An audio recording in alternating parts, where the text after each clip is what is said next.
the middle children of history, man. No purpose or place. We have no Great War, no Great Depression. Our Great War is a spiritual war.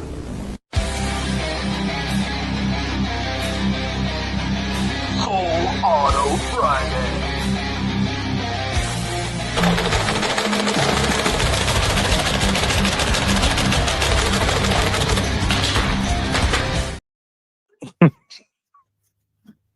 That's from I forgot he sent that. Yeah, it's from Daffy, of course. That's the only way we can show gunfire or anything gun related on the show. Basically, yeah. It has to be Nerf or like finger guns. I mean, that might even get us. We'll have to show our Nerf EDCs someday. Yeah. Man. It's been a couple weeks. No, this is not our new night. We're just doing it this week because I was sick earlier in the week. We had a stomach flu going around. We did too. Yeah. I'm still kind of on the other end of it. I'm so tired. It's like I'm just not sleeping well. So that's not been fun. But had an eventful few weeks here. What about you, Rob? What's going on with y'all? Not much, really. Not much, not too much new. We're in the middle of deer season, and not sure I'll be able to get out this year or not with the new baby. So we'll see. But well, I mean, if you do the evening hunt, you'd be fine. Go out about 2 hours before the sun sets. Yeah, I mean, you're only going to be out there for about another hour after that. Yeah, you can do that. I got a lot of guys who do that. They'll get off work and go. I had to go. We took a steer in. By the time we get off work, there's no time already. Yeah. I took a steer in 2 weeks ago to get processed, and I picked him up today. And my processor, he switches to deer only in like mid-October, late October. And there's like 12 dudes there dropping off deer. Oh yeah. And a bunch of them didn't even want their meat. What? Yeah, there's like, hey, trophy. I'll just like donate it or something.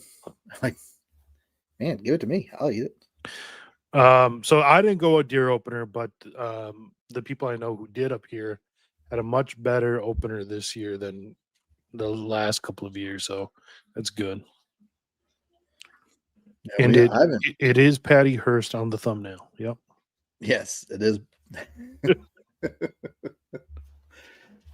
Yeah, I don't know if y'all been keeping up with what's going on. There's been a lot going on this week. We'll get into a lot of that here in a little bit.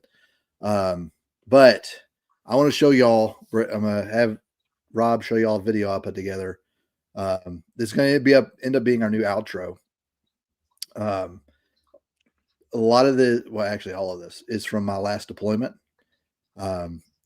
So y'all can kind of see, what I saw, because a lot of these I either took them or friends took them that I was out on patrols with and such. So we'll let Rob show that real quick, and this will end up being the show's new outro. Before I do that, I just realized we don't have our names up here. There we go. Okay, so it's almost 2 minutes long. You want me to just play it out? Yeah, just play the whole thing.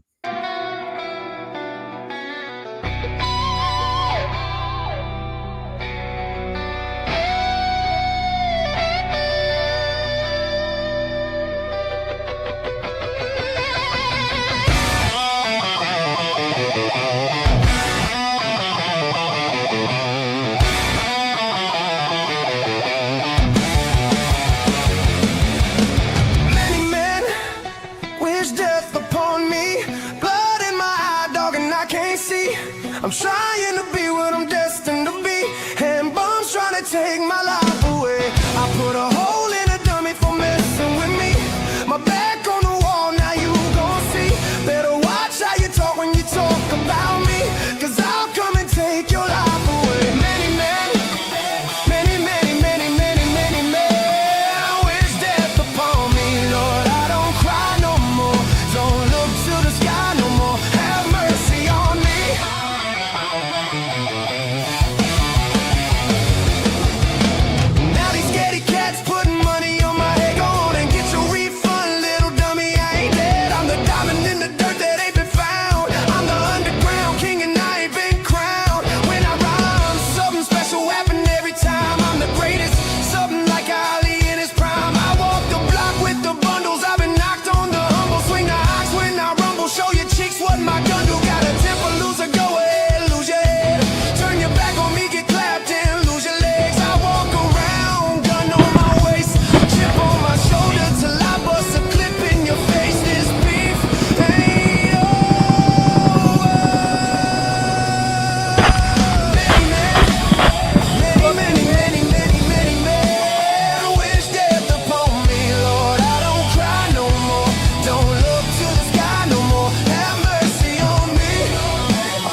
So Miss Casey, that was a lot of photos and videos from my last deployment in 2011. But just to give you all some context of some of that, so towards the end there, the reason for the mesh, we had to take cover in a mosque because we walked into an L-shaped ambush. We were in a village for too long, and I kept telling the lieutenant we needed to go, and he wouldn't listen to me. They ended up setting up an L-shaped ambush around us. That injured, that was it, Corman. He got shot through the arm. The first shot. Corman got shot? Yeah, Corman got shot in the arm. So we had to throw the tourniquet on him, get him out of there. We had to take cover in the mosque because we were taking heavy fire.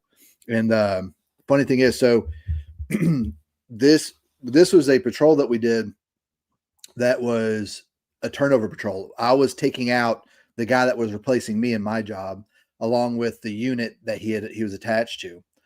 And also with us was a Blue Angels C-130 pilot. This was his one deployment he was going to do. Oh, really? And he was operating as a forward air controller, which is basically he talked to air. Basically, he called in air assets if we needed it. So we're in this village and we start taking fire. And he calls in air, and the unit I was attached to was 2nd LAR, which is light armor reconnaissance. And so they're in these they're very thin-skinned reconnaissance vehicles with 20 millimeter cannons on them. Mm-hmm. We never used them because you couldn't go anywhere in them because of the waddies. If one of the pictures y'all saw the Marine walking through the ditch basically up to his knee, you can't go anywhere because those are everywhere. So vehicles you have to walk everywhere. So the forward controller, were these vehicles tracked or tired? Okay. Yeah. And he made it sound like we were pinned down, but we were pinned down in those light armored vehicles. That's how he made it sound. So when they got up to control through Hellman, then because they made it sound like that, they sent us everything in the 2 provinces next to us. So we had everything. We had Warthogs, we had C-130 gunships, we had everything, and we were blowing up everything we could. So that's what a lot of that was from. Yeah, it did. A lot of the radio traffic was horrible. Mostly because you're stepping all over each other all the time. Right. Now I was at the furthest reaches of the Empire, so we didn't do it as much. But when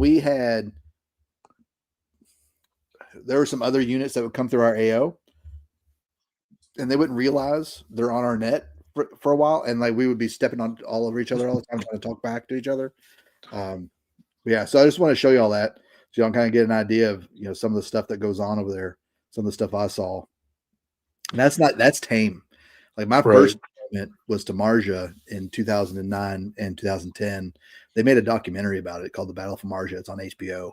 Yeah, if you ever get a chance, watch that documentary about my first deployment. And it's basically Marja was in the center of Helmand Province, and the center of Helmand Province was a Taliban stronghold, and our task was to go in and take it over.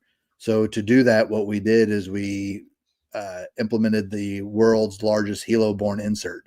We basically took dozens of helos and dropped a bunch of Marines in the middle of the city, and then they had to fight their way out and contact to the guys on the outside of the city. So that's what we did for like 3 months. And then we just had to maintain control of the area. But I just want to show you all that because actually I was going through a old hard drive I found a bunch of that stuff, put it together. I thought y'all would enjoy that. But that'll end up being you'll see it at the end of our shows from now on. Is it just a guy thing where I could watch hours of that sort of stuff? Yeah. Like a lot of that is only like 2 or 3 seconds of like a 4-minute video. Right. A lot of it. And a lot of it's just like us, joking around, and it's like real life group chat kind of thing going on. A lot of times. But those are just small snippets that I thought would be interesting for you to see. Yeah, seeing the corpsman of the tourniquet was definitely interesting. Yeah. First one shot, man. It was crazy. Because we had to drag him into the mosque. And that deployment was actually the reason I ended up getting out. Because when we got in that firefight, like my heart rate didn't even get up again. I got like a wife. It's not good. It's like it's not a very good survival instinct. I should probably get out. So after a certain amount of times being shot at, you just kind of it loses this adrenaline rush. Yeah, it's interesting. Well, not as a gun guy, it's crazy that like all those weapon setups, all those guns that you guys had in that video are now like what's cool on like the retro scene. Yeah. Like, Well, oh man, we're I getting got old. let me see if I can. So y'all saw some of if y'all are on if y'all follow me on X, y'all saw some of the posts I from Veterans Day, some of the pictures. But my second deployment, I carried a 203, and I thought I was like, man, I'll just carry a 203, it'll be fun. It is not fun. That thing is heavy, especially when you're carrying HE rounds, and it is heavy. So having to walk 12 to 15 kilometers at a time with that thing was not fun. So if I ever went back, I would have got rid of that 203 real fast. Let's see if I can find what that picture. Did I take my shoes off? Explain what you mean by that. I took my shoes off all the time. Of course I did. Well, I wore Crocs. I didn't walk around barefoot, but the Afghans did, like because they got rugs everywhere. Yeah, so you can see the 203 there. This was like the most boring patrol ever, but it was super long. I got the 203 and I've got the ACOG on there. My loadout was only about 120 rounds. Yeah, carrying that Beretta on my chest. I fired that Beretta more than I did that rifle that deployment. Really? Yeah. Because I'm having to drag a guy and shoot at the same time. You can't do that with a rifle. So my rifle's just kind of like dangling. So yeah. I wouldn't hit nothing, anywhere close, but yeah. So hopefully y'all enjoyed that. If I find some more, I'll put something together. Yeah, that'd be awesome. I try and they have a get together every year with all the guys from the Marja deployment, but it's 1-6 and 3-6 of the two Marine units that were involved in it. Go whatever, but I'll be able to get with those guys. I'm sure they got way more. Adrian promised me his internet would be better this episode, guys.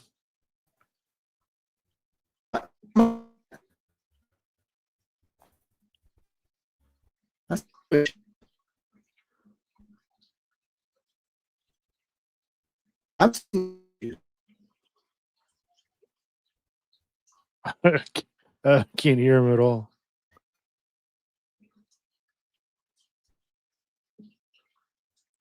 If it kicks him off, we'll just watch that video again until he comes back. That's what we'll do.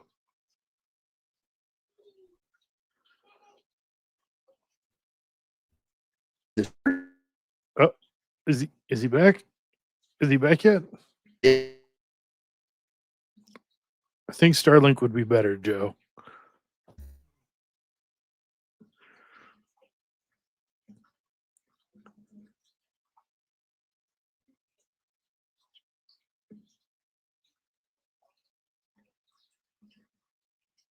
Is it me too, guys, or is it just him? Oh no, it's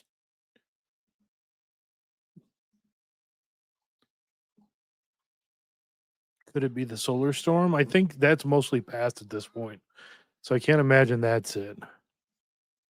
Okay, apparently I'm good. That's good. Rob Zoom. I know I don't like that, guys. Hold on. Here he is. There he is. I have no idea. I don't know if it's like the time of night or Maybe. what. Like I never have issues with my internet till I'm on with you. And I'm having to connect to my phone right now.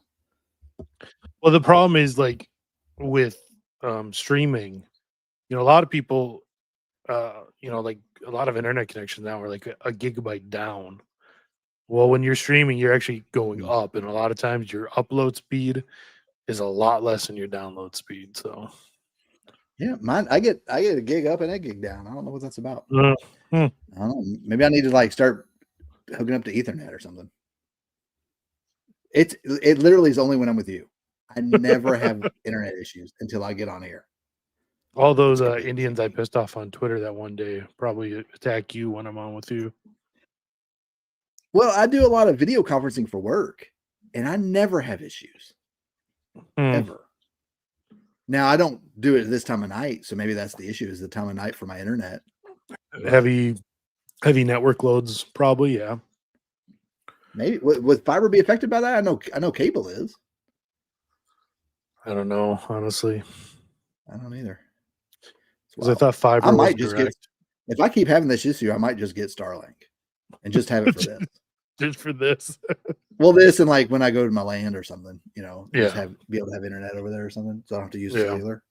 But I might just end up, because it's cheap now, man. You get like a whole set, like the rural, what is it, the RV set? It's like $200, right, for the equipment.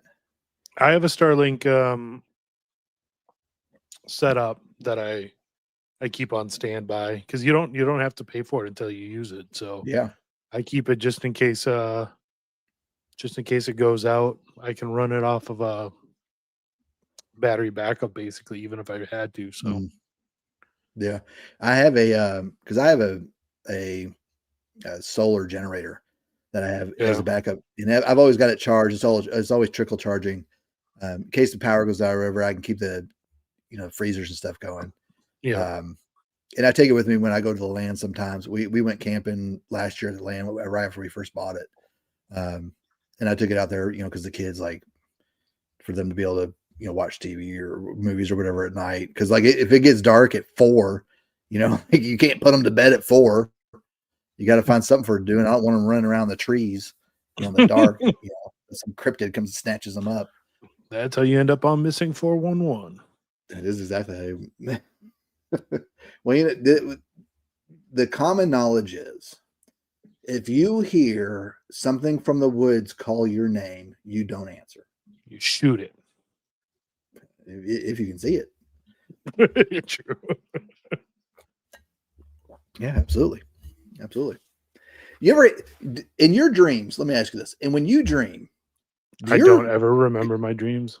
You don't ever remember your dreams? I couldn't tell you. The last dream I remember is when I was maybe 10.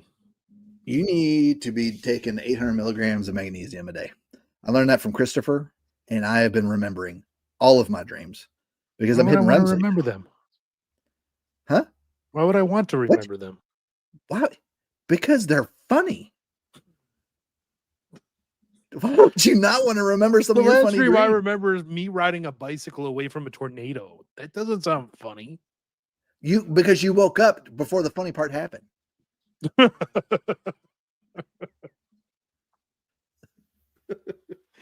But, for a second, I thought you were going to say 800 milligrams of melatonin. I was going to be like, are you trying to kill me? Take the forever sleep is what he's trying to do. What would that? I mean, would that even do anything? Like, there's got to be a limit to where eventually it just doesn't do anything. 9 milligrams. Sweet nectar? Right here. Sweet nectar. That's the best one. Actually, I just got sweet nectar in again today. I had to reload. I got another 5 in today. Between that and the fruit punch or whatever it is, whatever. Those are the best. I don't like the wintergreen. Like, I hate that. Like, I don't need to taste like cold pepper. Cold pepper? You're like Ant. You don't like mint ice cream, do you? I love mint ice cream. Right? I love it. It's my favorite ice cream. Especially green mint. Right? Well, and anybody who doesn't like mint ice cream probably doesn't brush their teeth. Yeah. Mint chip is the bomb. It is. It's the best. The cookies and cream, close second. And, they should make a mint cookies and cream. There's an ice cream place here in the town north of me, and they have a Kentucky bourbon and pralines ice cream. Dude, it is so good. That's never get up there. They should have bourbon flavor. Well, I you know what? I'm just going to start. You know what I'm going to start doing in the sweet nectar. I'm just going to start I'm gonna soak it in pouring, bourbon. yeah, and just have them soak it up. I'm hesitant about trying new nicotine pouches because I tried Rogue and those things fall apart in your mouth and it's horrible. It'll throw you into another dimension. Like it's just not fun. So like I've looked at knickknacks and somebody told me that knickknacks is owned by Catholics. And Is I'd it? like to try them, but Because they ideally, I'd only do rather like not wintergreen and put things made in India in my mouth. mm, You know what I mean? yeah. Well, Zen was made in what, Sweden or still is, I think. I think so. Switzerland. One of those. Now, The Alp was made in India. It's not anymore. Are you sure? I'm pretty sure. Well, I think these might still say made in India. Assembled in India. Assembled in India. Yeah, it doesn't sound good, does it? 'Cause you know they use their yeah. Zen are they're leftist progressives. The people own Zen. That's why I don't use Zen. Before it, I don't think I can order it anymore. I like general actual snus from Sweden. That was good stuff because that's just legit tobacco. Nothing Did you synthetic. see the video of that guy who took the 50 milligram nicotine pouch from like Denmark? Man, it's funny. He's never done any type of Zen at all ever. Ooh. It went straight to 50. How long before he threw up? I bet it was a minute. He said that when he first put it in his mouth, he said it was like he put a 9-volt battery in his mouth. Yeah, I believe that. And then like all you see like a cutaway and then him laying on the couch and he's like, he says something like to the effect of I made a horrible decision. The first time I ever used the first and only time I've ever done chew, I put it in right before rugby practice in college. And then we just ran for 2 hours straight. Mm-hmm. Oh, I threw up so much, man. I used to buy logs of dip before we went to the field, and I didn't dip at all. Didn't smoke or anything. Right. But after about 4 days in the field and people forget to buy some before they go, I was selling a can for like $20 each, and the guys were fighting me to pay for it. It is incredible how much you and Anthony actually have in common. Is it exactly the same as selling flags after 9/11? No, but it's not too dissimilar either, man. Look, I'm not above taking advantage of some people's addictions. They shouldn't be addicted. I mean, it's really the charitable thing to do. You're helping them get over their addiction by overcharging them. Look, it is in the wise words of the modern philosopher 50 Cent. It sucks to suck, right? So, if you're willing to pay me $20 a can, I'm going to charge you $20 a can. Super simple. I don't want to say Adrian is with Twang every episode, but yeah. Yeah. Me and Anthony on an off the rails show, one of us would get kicked off. We'd have to. By who? By each you, other or because by me? That's the only way to save from getting a strike. I'm sure. I'm 100%. 100%. Yeah. The world can't contain that much in one space. Mm-mm. Yeah. So and that's not a fat joke either. No. Could be. What? Eggnog, you really want me to answer this question? Yes, I would eat it. Well, duh. I like eggnog. Did you see the stuff that Christopher posted in the Telegram chat? No. The Texas eggnog, and it says "Come and take it" on the front of the bottle. Oh yeah, I did see that one. Yeah. You did see that? That's so great. Speaking of which, y'all need to join the Telegram. Let me get the link for that real quick. Man, I didn't even look at. All right, we're not announcing the winner tonight. I've had too much going on today. But I'll we'll do a show on Monday and I'll announce it then. We're not going to do a competition this month. I've just, between getting sick and, All Saints Day and everything, I haven't been able to hash out exactly what I want to do. We're not going to do a gun one every time because there's other skills that I want y'all to start, branching out and learning. I think the next one I do will be for those of us fire in starting. the northern part of the nation. It's hard to always get to the range during the snowy months. Yeah, I get it.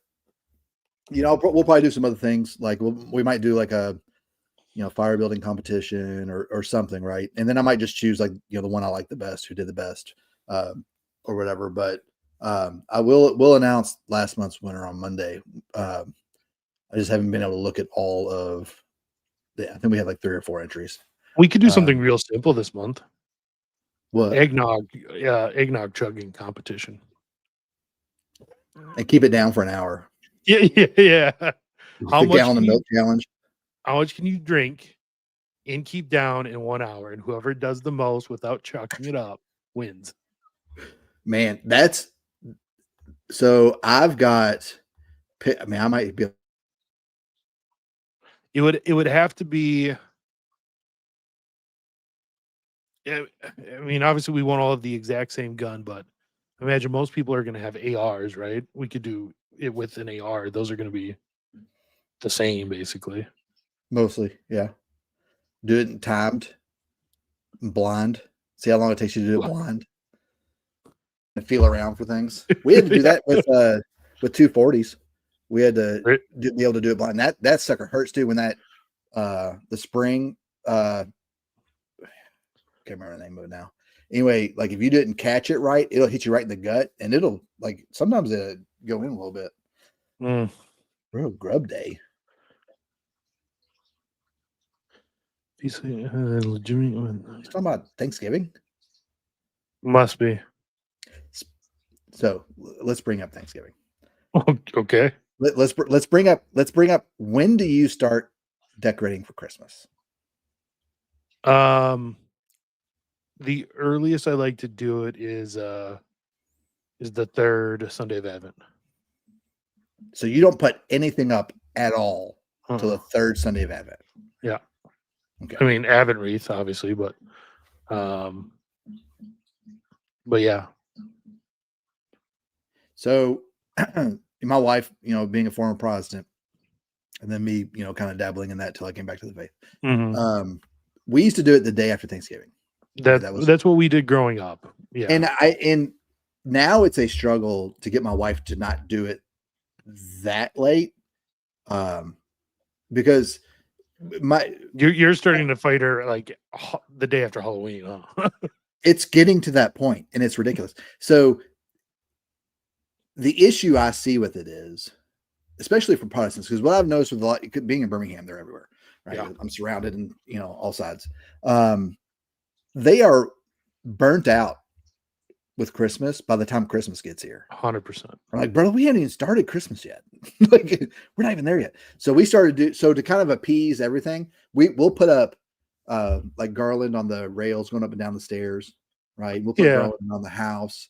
We'll get ready we'll start doing that. That sort of stuff to me is, I mean, it's Christmassy, right? But it's more like more seasonal decoration than it is true Christmas decoration, if you know what I mean. Like, that stuff. Yeah, why not? So, but the day after Christmas, we'll go. Like, I would do it later if I can, but then you can't get a good tree, right? So we get the tree the day after Thanksgiving, and then we do the Jesse tree. Yeah. Right. So we've been doing that up until, and then Christmas Eve, we decorate the tree. Yeah. Christmas. That's what we've been doing the past couple of years. But we do like St. Nicholas and all that other stuff too. We celebrate St. Lucy. I don't know if you've ever done that holiday. Haven't, but now that our daughter is, walking and talking and all that, we might do that one. I found these wreaths, crown wreaths. They're electric candles, and they use those. So they'll dress in the white. And I should, see, I don't know Gavin Ashton like y'all do, so I could talk all day, every day, right? And like it doesn't affect y'all whatsoever. Well, this isn't avoiding Babylon, and I just took off her name. So I'd say let's go.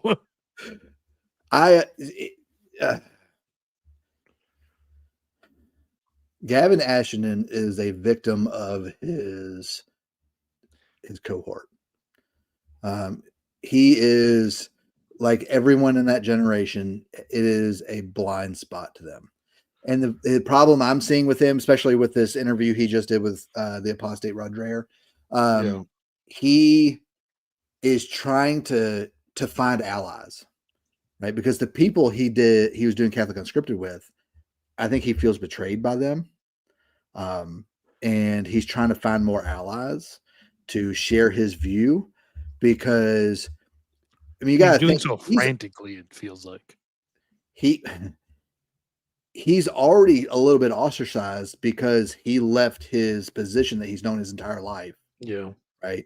And now like his world's kind of shaking because all the people that he respects do not share his view on this topic. Yeah. Right. And so he's clamoring and trying to find somebody to grab onto, like a rat in a sinking ship. Right. It does seem that way. He's grabbing onto the wrong people. The people that are going to shake him out of his faith if he isn't careful. Mm-hmm. So Gavin, I've loved every interview y'all have done with him, and I have a lot of respect for him for what he's done.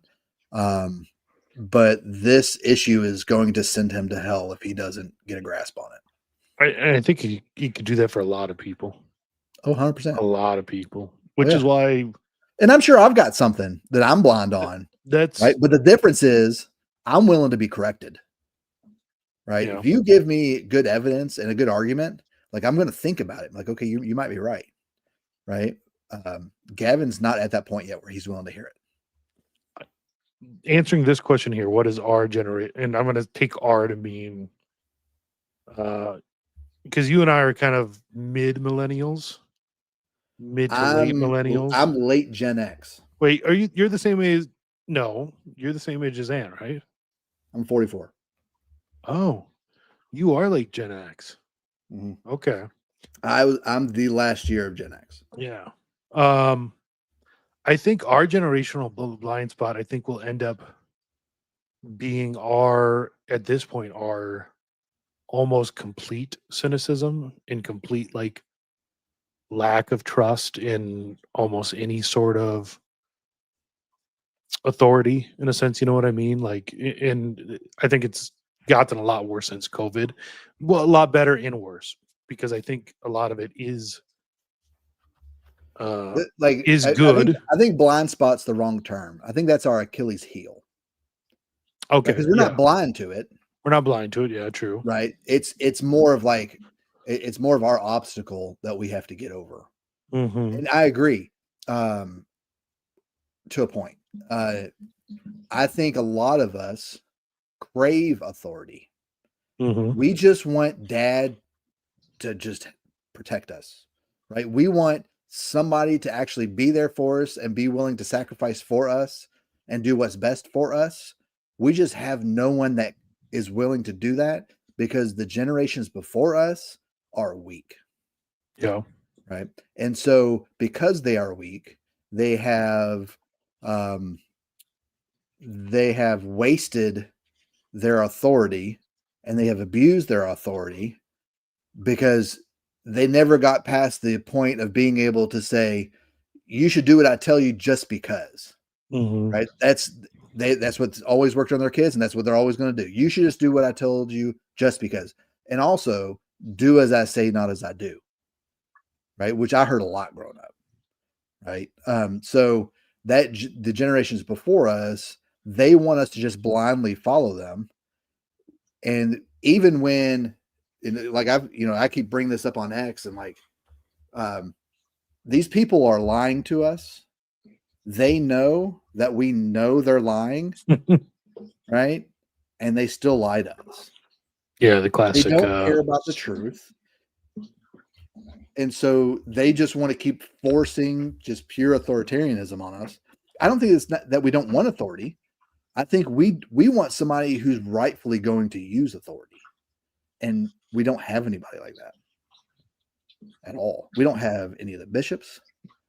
Well, none that I've ever met in person. Like I see Right. a couple on social media that might be great. I don't know. But then I thought, here in my diocese, I had Father Bob, who I met, and I thought he was great. Apparently, I'm a horrible judge of character because he apparently was dating a stripper for like 30 years. That's right. Yeah. But I've never met a good, even. So my daughter was confirmed by Cardinal Burke, right?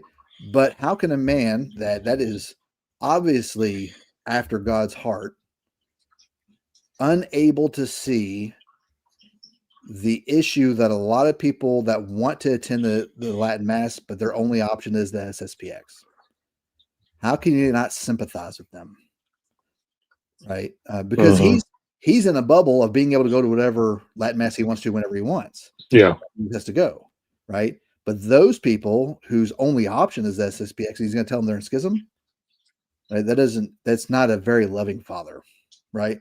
So even for a man like that, there are issues that that they're not properly dealing with. And I don't go to a SSPX Mass, right? I would give my land for the SSPX to build a chapel on it, right? In a heartbeat, right? If that guaranteed my children to have the Latin Mass for the rest of their life. Yeah. 100% I would do that, right? But I go to a diocesan Latin Mass.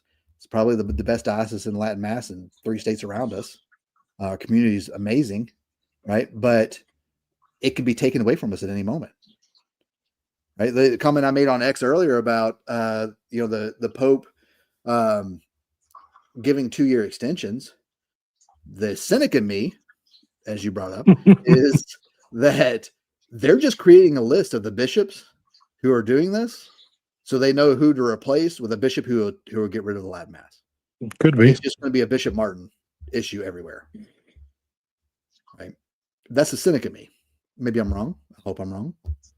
Right. But if I'm right, I'm in a position where I'm an hour from a FSSP if I need to go there, or an hour and a half from SSPX if I need to go there. I tactically put myself in a position where I have those options, right? Because my kids will be raised in the Latin Mass. And we have some really good Novus Ordo Masses here. We have some really holy people at a lot of these Novus Ordo Masses, right? But a lot of those people, those Novus Ordo Masses end up coming to our parish.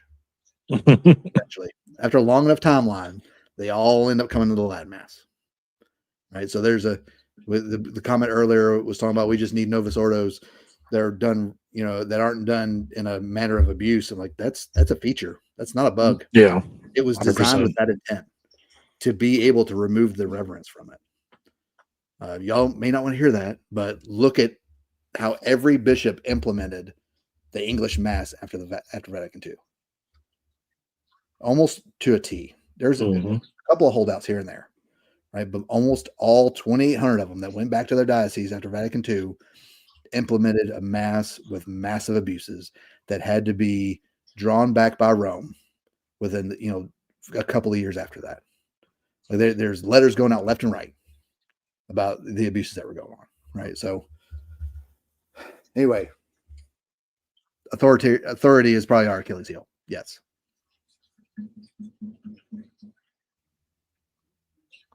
You look like you got something just on deck. No, not really. Like super hard. No. No, I don't know. I wish I had more than just a diocesan Mass 2 hours away. Yeah. Because if that goes, we're talking 8-hour round trip every Sunday. Yeah. I mean, we've got a CMRI chapel up near Huntsville, but I hear it's dying.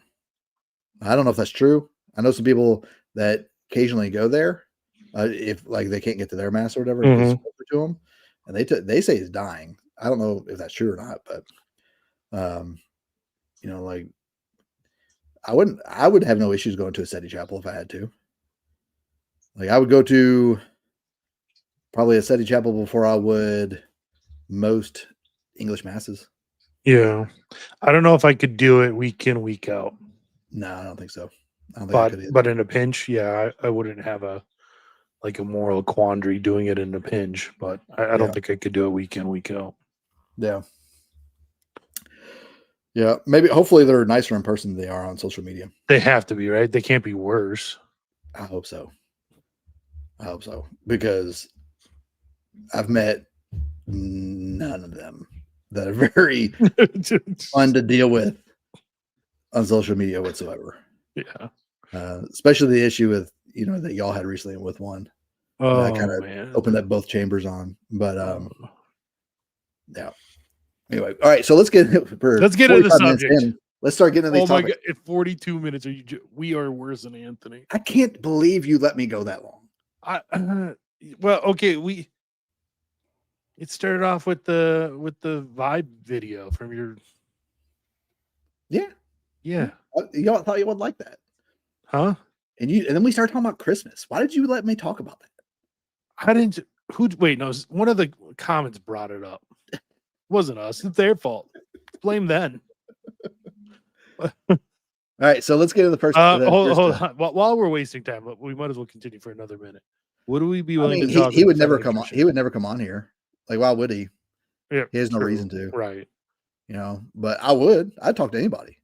I can have fun with just about anybody. Lila Rose will be on next week, everyone.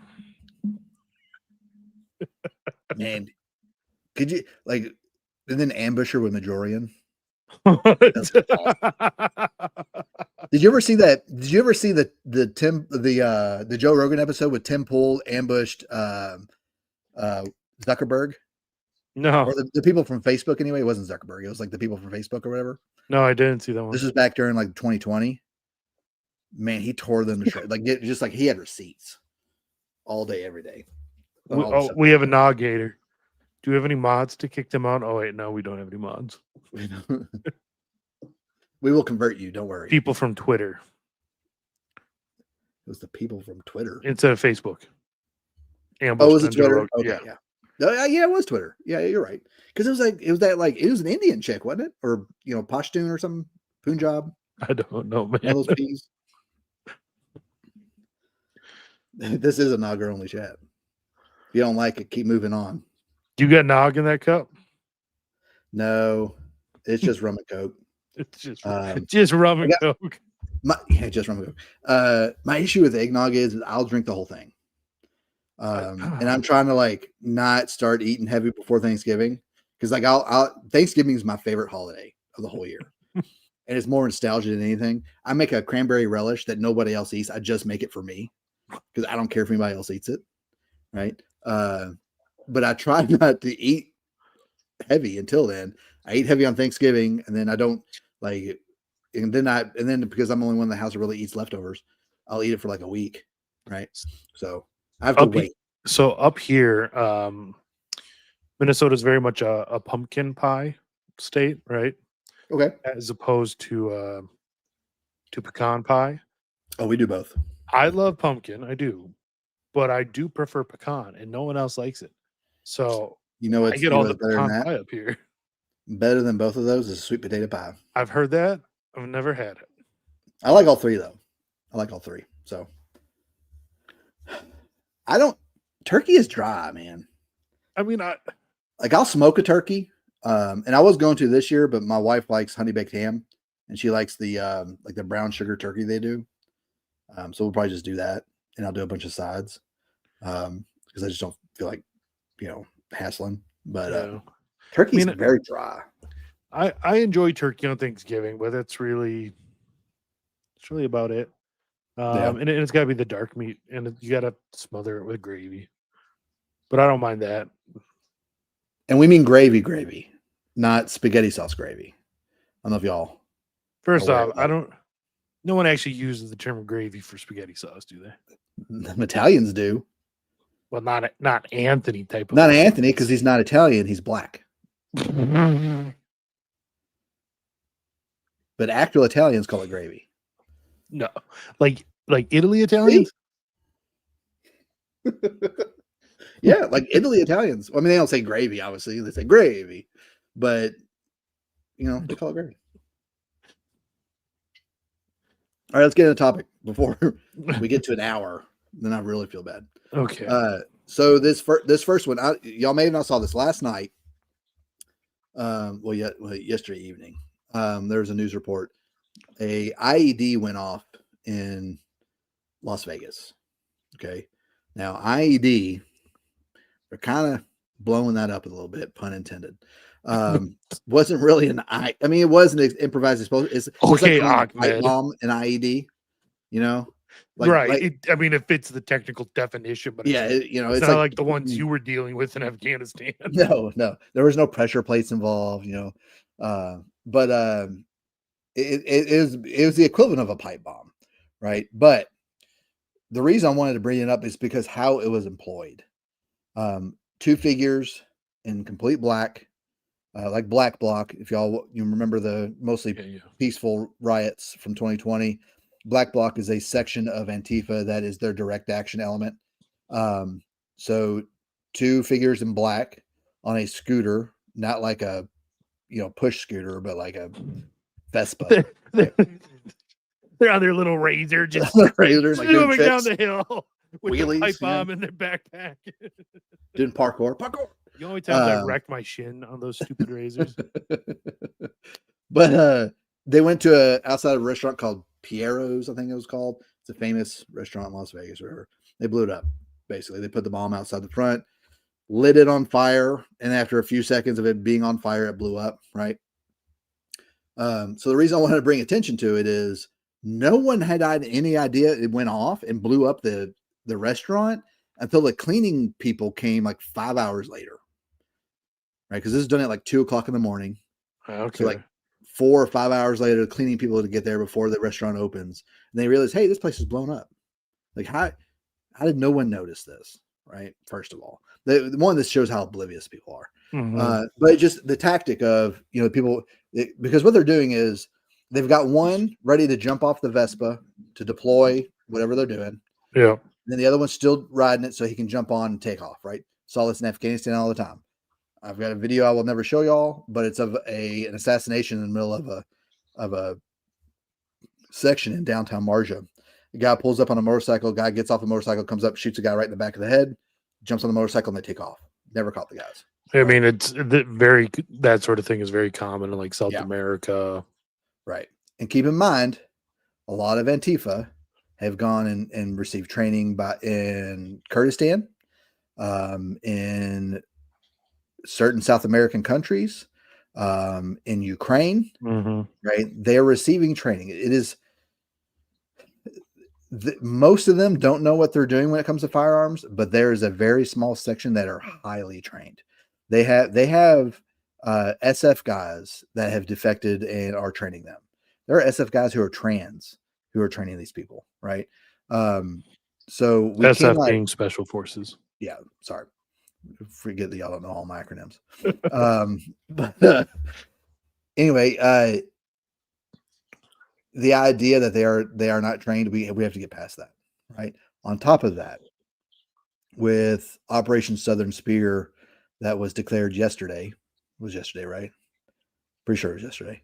So Southern Spear is the operation of the Joint Task Force in Venezuela, going after cartels specifically.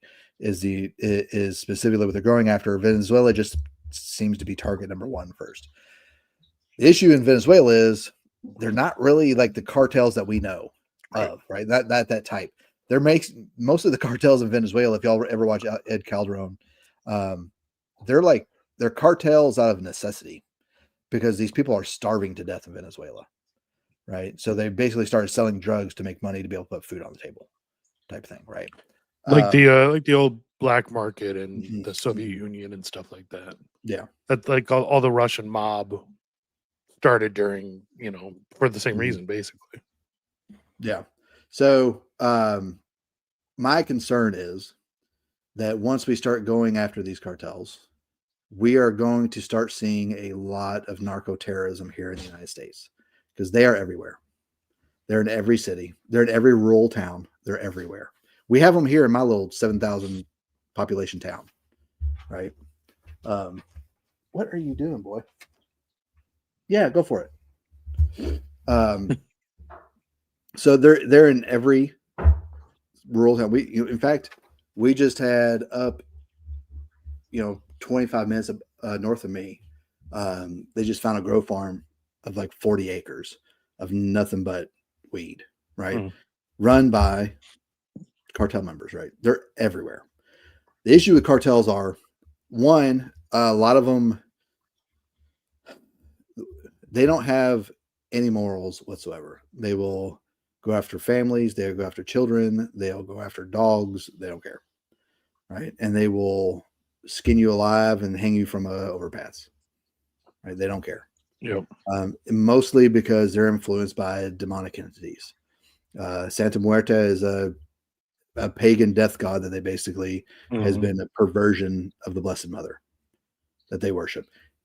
And a lot of times, if you see an Our Lady of Guadalupe statue in public, and a lot of Mexicans go around there, a lot of South Americans, Guatemalans, whoever, if you look on the back of the Our Lady of Guadalupe statue, the way they hide it is the Santa Muerte will be on the back to kind of hide it in plain sight.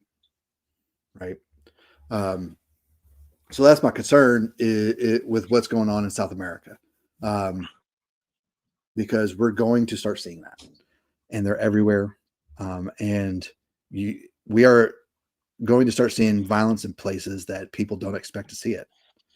And so I want to kind of bring y'all's attention to that, because you're going to have to start paying attention to things that, like with me, when I drive down the road, like if I see a box on the side of the road, I get anxious.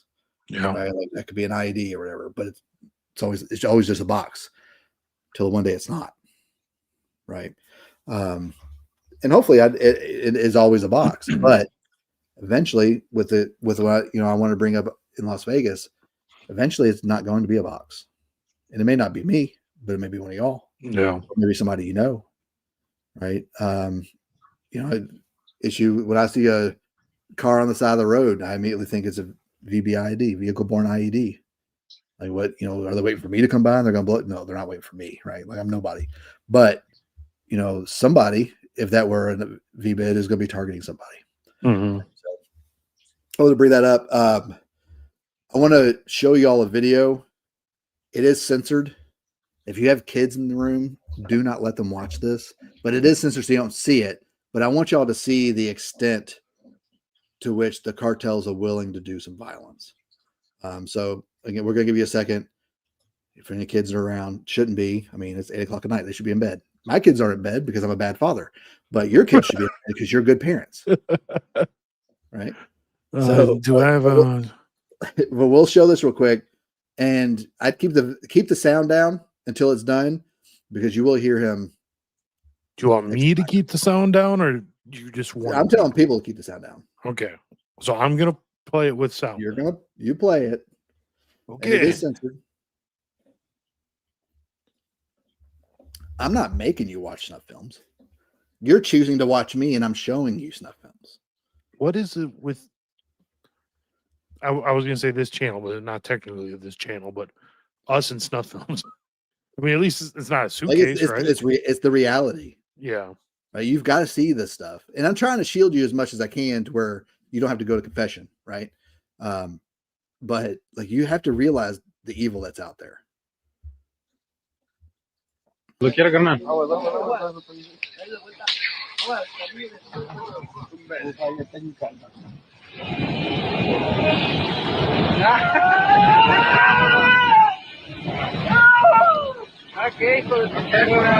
La perrucha su madre. La perra.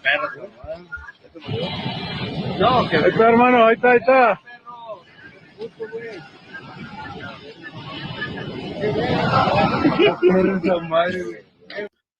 None of my day. I purposely don't watch a lot of this stuff. Yeah. I've already got a lot of this stuff in my head, and the demons show it to me all the time already. But this came across my feed, and I was like, well, I've already seen it. And it's censored, so I don't have to do any work. Right. So I might as well let y'all know. But this is some of the things they do. Right. This is tame. This is real tame. Because some of the the images I've seen from friends who are police officers and some of the cartel retaliations they do against each other and the things they do to each other is horrific. But I just wanted y'all to see that so y'all understand the situation we're about to be in. Because once we start going after the cartels, they have their little cells everywhere too, and they're going to start acting up. So I just want y'all to be prepared for that. Let's see. Did you want to play any of the videos from the Las Vegas stuff, or? No, because this is mostly just news, and I've already kind of gone over what happened. Yeah. They didn't show any videos of the two people. It's the two people that planted it. Not that I've seen anyway. They might have by now, but as of this morning, they hadn't released any footage of that. I just thought it was interesting the way they described it. So just to back up a little bit, y'all have heard me talk about Mike Shelby over at Forward Observer, Gray Zone Warlord, I think is what his tag is on X. He has a really good book called the Area Study Handbook. That is a really good guide to start creating what's called an area study. And basically what you want to look at is like, what are the immediate players in your area, right? If there's any gangs, any political issues that you might need to know. If you're in Gray Zone Intel,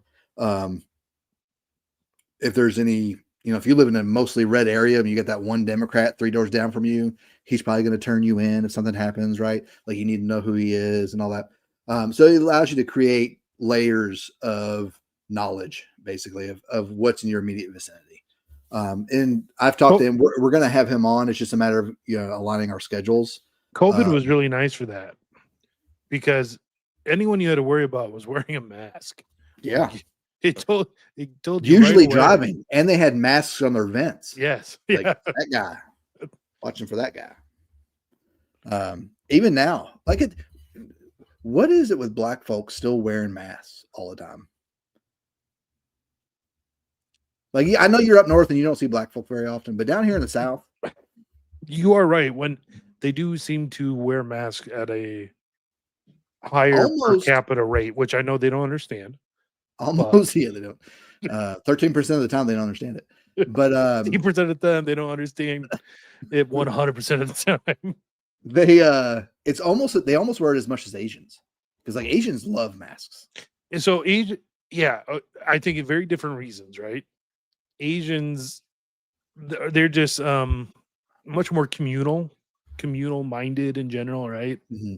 And masks in Asia were way more common prior to COVID than they ever were here, due to SARS and yeah, exactly. I used to see it all the time when I was a paramedic. If I picked up an Asian, they were always wearing a mask, even before COVID and all that hit. So yeah, and that's in Asia, they do it all the time. They require people during flu season to wear masks, even if you have the vaccine, whatever. Yes, I would recommend you walk around your neighborhood to get an idea of what's going around. Yeah, you should be getting to know your neighbors anyway, right? Like I know all of my neighbors, and it's mostly a bunch of women, right? Unfortunately, but older women. So if things go down, I don't have anybody to carry a gun with me, but I know them, and we talk regularly. One had to get my cows out of the street when I was an hour down the road one time, right? But get to know the people that live around you, because if people know you and they like you, it's a lot harder for them to turn you in for stuff, right? So develop that social equity with the people that you live around. I just realized it only took a few episodes of doing a Catholic podcast for our bookshelf to suddenly appear in your background. It's because my kids are upstairs. I'll be in my room, and y'all will be complaining about my internet. Otherwise, we're complaining about your internet anyways. But what I thought about doing is I thought about making a video of what's that guy from Thor? He goes, "Behold my stuff." Yeah, right. I like how before the show we both had to check to make sure there were no visible guns behind I us. did. I'm trying. I'm still. I mean, I've got Camp of the Saints back there. That's probably the worst one. I don't think my copy of Mein Kampf is over there. Not over there. No, that's on a different. I don't have shelf. it. I don't have it because I can't find the unredacted version yet. Let me see if I can find that area state book. Hold on one second. Boom, boom, boom, boom, boom, boom, boom. I'm just tempted to show the video, your Afghanistan video again. You do whatever you want. I mean, it's starting with the Osprey. As terrible as that thing is at flying, it still looks pretty cool. Here we go. This is a good one. Why do these guys always put an introvert like me on the show by myself? Why, guys? You're fine.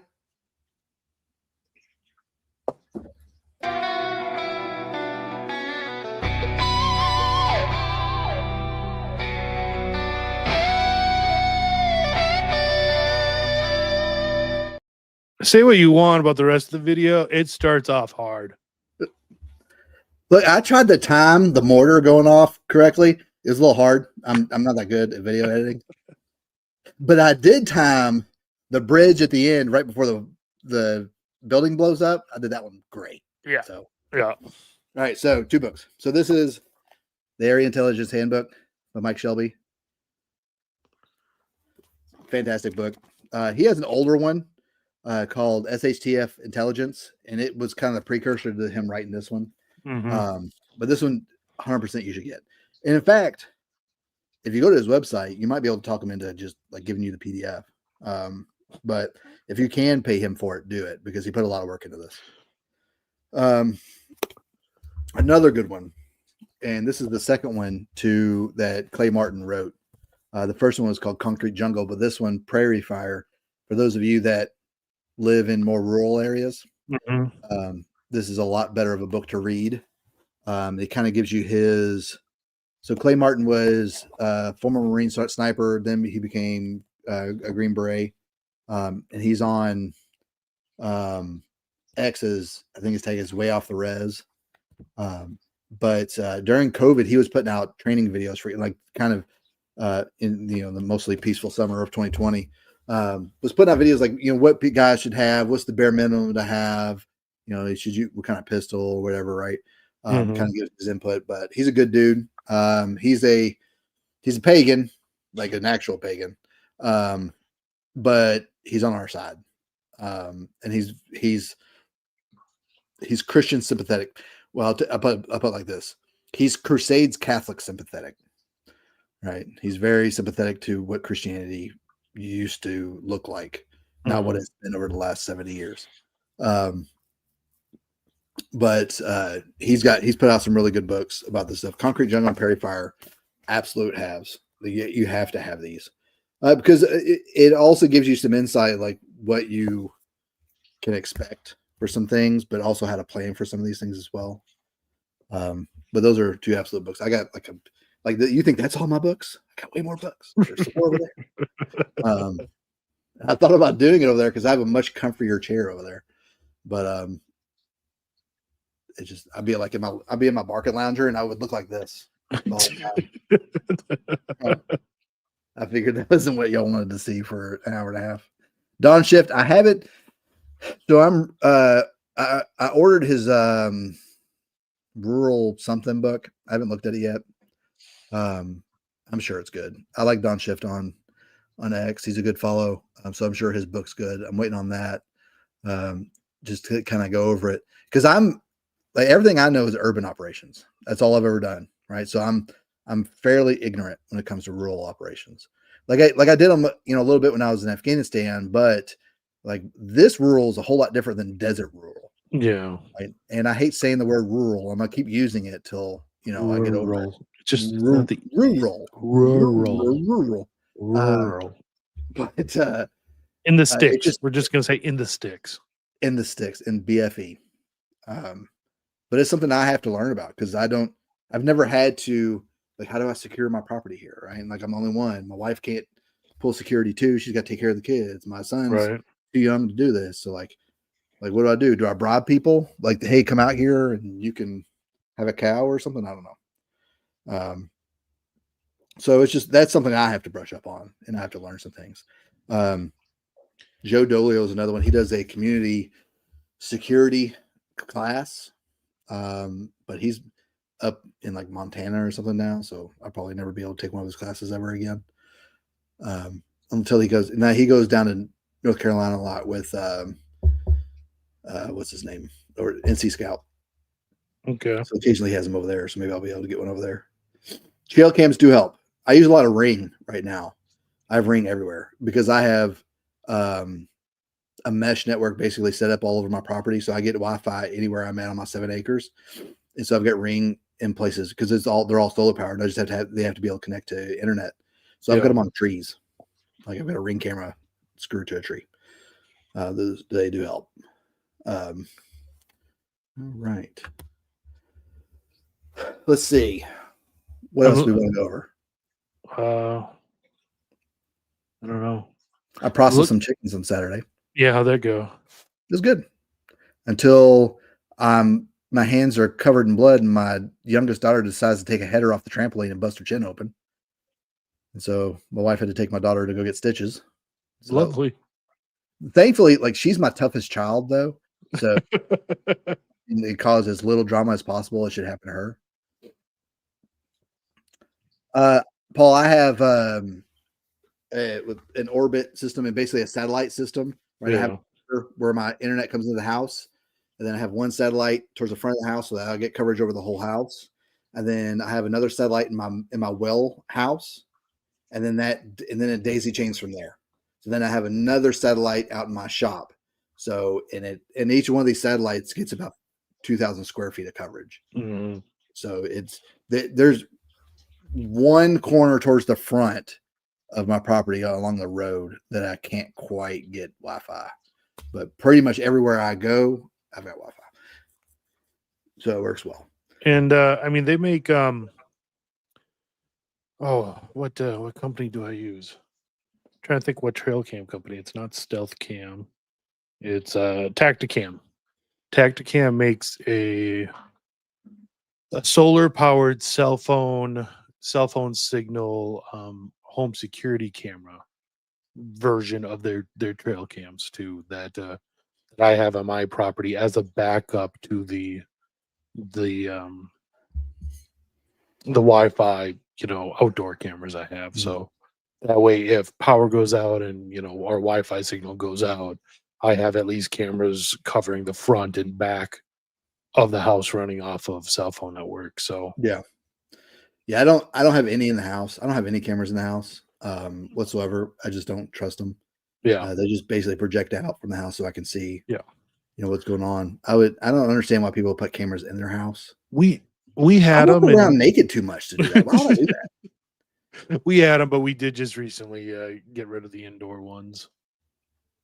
Yeah, I just I did it once when we had babysitters because we didn't really know them yet, so I wanted to keep an eye on them. Yeah, But then they ended up turning out to be like, angels incarnate, so I didn't have to worry about them anymore. We had babysitters, and they would clean, and we would specifically tell them not to clean the house, and they would clean the house anyway. Like, what are you doing? Like, I'm already going to pay you well. You don't have to clean my house. Now you put me in a position where I have to pay you less because you didn't listen to me. Why are you doing this to me? Did you use Fabuloso? I love that stuff. Fabuloso. You brought your own cleaning products? This is amazing. One thing I've been playing with more is the so I just got an AGM Rattler, I think. Rattler? Yeah. So that I've been playing with that as well as the analog night vision I have. Good. And I mean, right now I'm still just mostly using them as fun toys. But the more I use them, the more like it really is kind of It's a a game superpower. changer. And it's not just for so-called tactical purposes. Like, Mm. you know, you often hear of, like, say, young kids, getting out of the house at like night Yeah. and just disappearing. Mhm. Like in the winter up here, that's a death sentence, right? Yeah. Something like that, a thermal scope or thermal, Mhm. binoculars or something like that.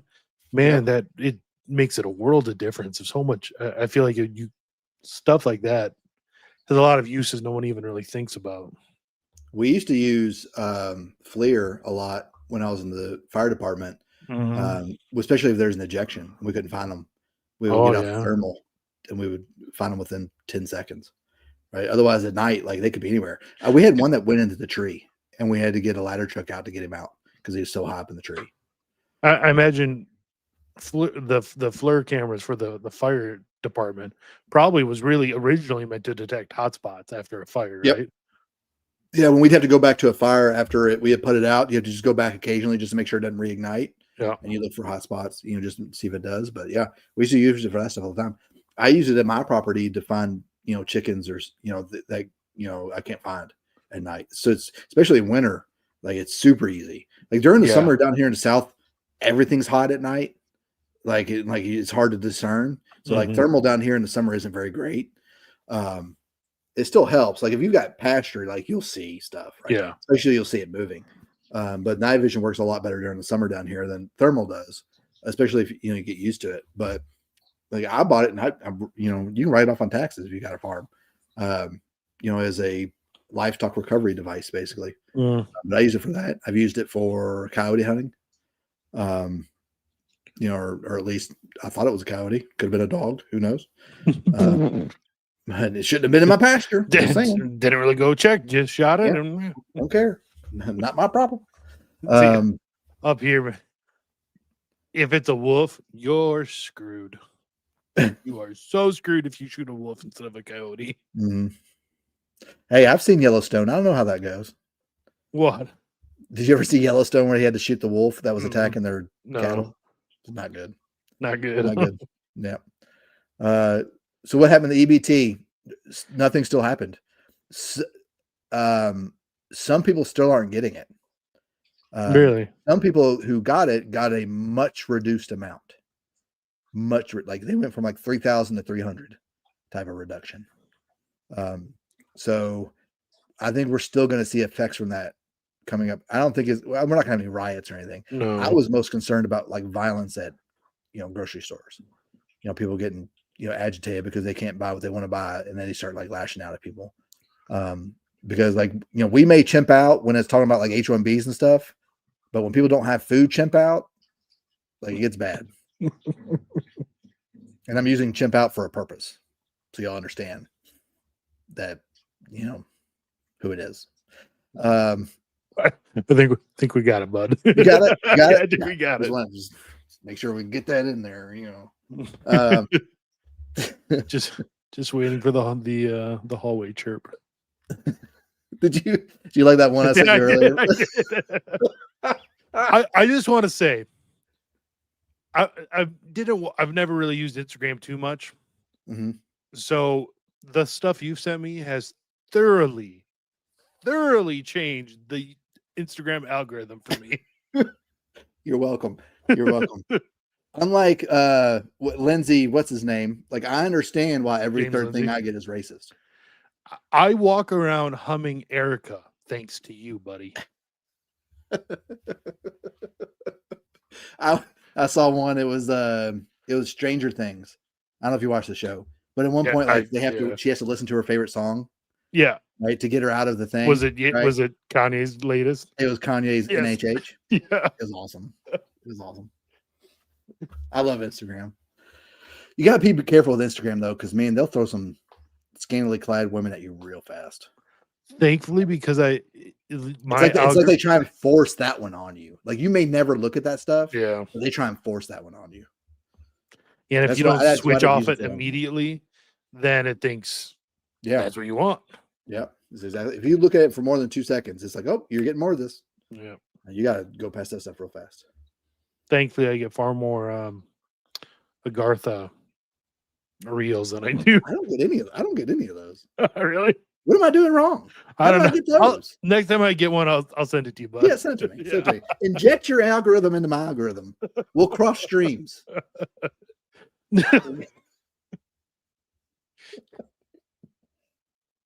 There's no way this could go wrong. Oh man, Instagram is. I've seen this one many times actually. Oh yeah, they're all great. I get a lot of Gypsy Crusader too, which I understand, but you know how that guy is. He's a guy who goes on Omegle or whatever it is, like you randomly talk to people on live cam or whatever. But he's the guy who a couple of years ago was going to like a Trump rally, and he got jumped by a bunch of Antifa, and they arrested him for it. Oh really? And, like that was his villain arc, man. So now he's like, he lives in Manhattan and he's super racist. You know, but I get a lot of his interactions on there. It shows all the time. I don't know what happened to Patrick Hoffman. That is unexplainable. How can someone who wrote a book about Humane Vitae is like simping out for chicks on X? I don't get it. Yeah. Not my story to tell. I mean, someone said on X that he got divorced, which I could see that. I mean, if it depends, like if it broke him, like I could see him trying to crave some female attention that way, especially being a boomer and growing up in the age of Hustler, right? But yeah, man, it's not like he does it and then feels shame. He has no shame about it whatsoever. When people call him out about it, he immediately attacks them and blocks them. Like he just like justifies it. I'm like, bro, what are you doing? There's a coffin clip. Did he send you a coffin clip? We're not playing it. I will share it with you after, but we're not playing it live. Okay. I'm gonna trust your judgment on even this. after he sent, he's like, I know you can't really play this, but I couldn't help myself. He said.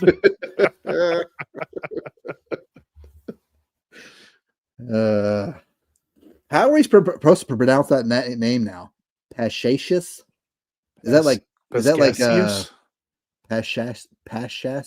Pascacious? Is that like a Roman Cassius Clay? We said it with 5 different ways. Which one was it? No, which one was it? Come on. Spell it out to me phonetically. Pascacious. Blink once if I'm right.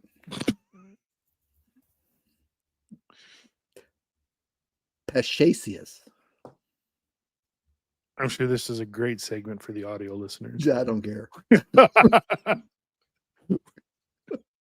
Paschacious. None of us said that. Yeah, I don't know what you're talking about. I never said that whatsoever. Paschacious. Link for Telegram. Aren't you in the Telegram poll? No, he wants to see the video in the Telegram. Oh. Pascacious. Let's see. Paul's trying to mess me up. He probably is enjoying my struggle because I can't figure out how to pronounce his name now. I liked it the old way. Taffy. Go back. To be fair, I wouldn't want to be linked to the videos he makes either. I liked his videos. He does some good videos. He does.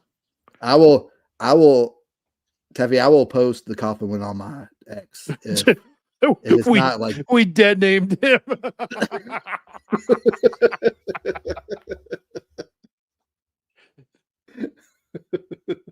No, what are you talking about? Of course not.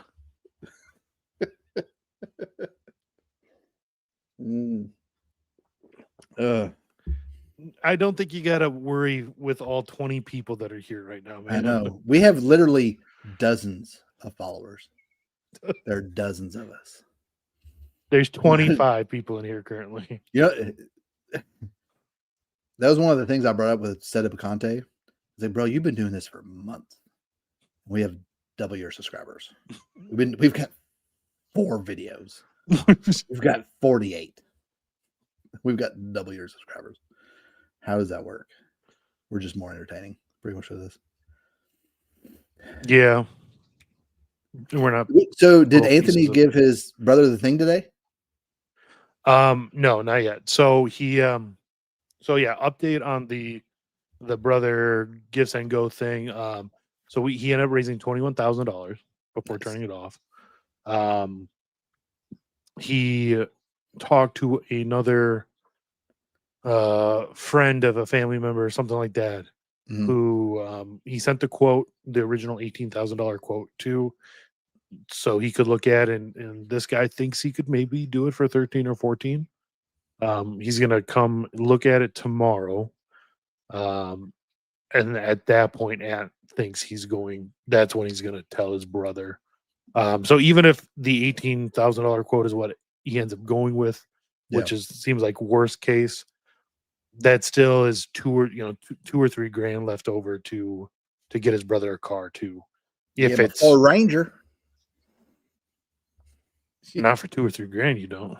down here, you can No, like an old Ford, like the real Ford Rangers, right. You know, the ones that you can unlock by just lifting up the handle and putting the antenna through the hole. Those of you who don't know that trick, now you do. But if it is $14,000, then that's $6-7 he can get his brother a real nice used vehicle for. That'd be great. So yeah, that's awesome. He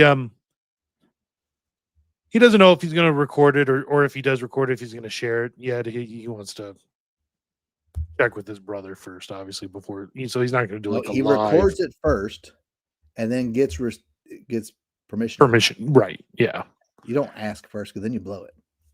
Well, no, he's not going to ask first. Yeah, he's going to record it and then just make sure his brother's okay with it. It is a Ford freaking Ranger. Give him a Ford freaking Ranger.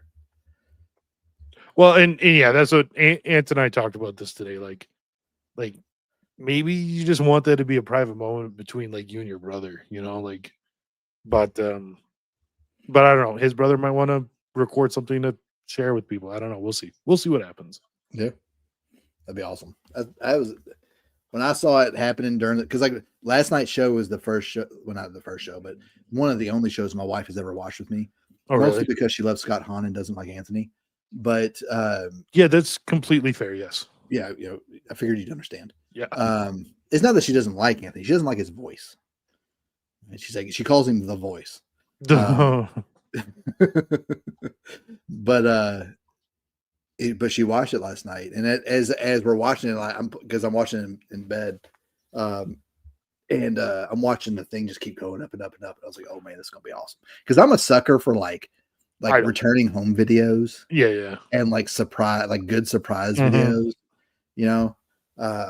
like those like those extreme makeover home editions where they show the family in need at the end, the new house they just built. Yeah. Or like those adoption videos where like they foster a kid forever, and now like the kid asks the dad or somebody to adopt them or something. You ever watch those? Yeah. Man. Or they share with the kid like, here, now our last name is your last name too. Yeah. We tried to adopt 2 years ago, because we have 4 kids. My wife is ruthless. Let me how to put this correctly. My wife she likes what she likes, and she doesn't like what she doesn't like. Hence Anthony. Yeah, and she lets me know.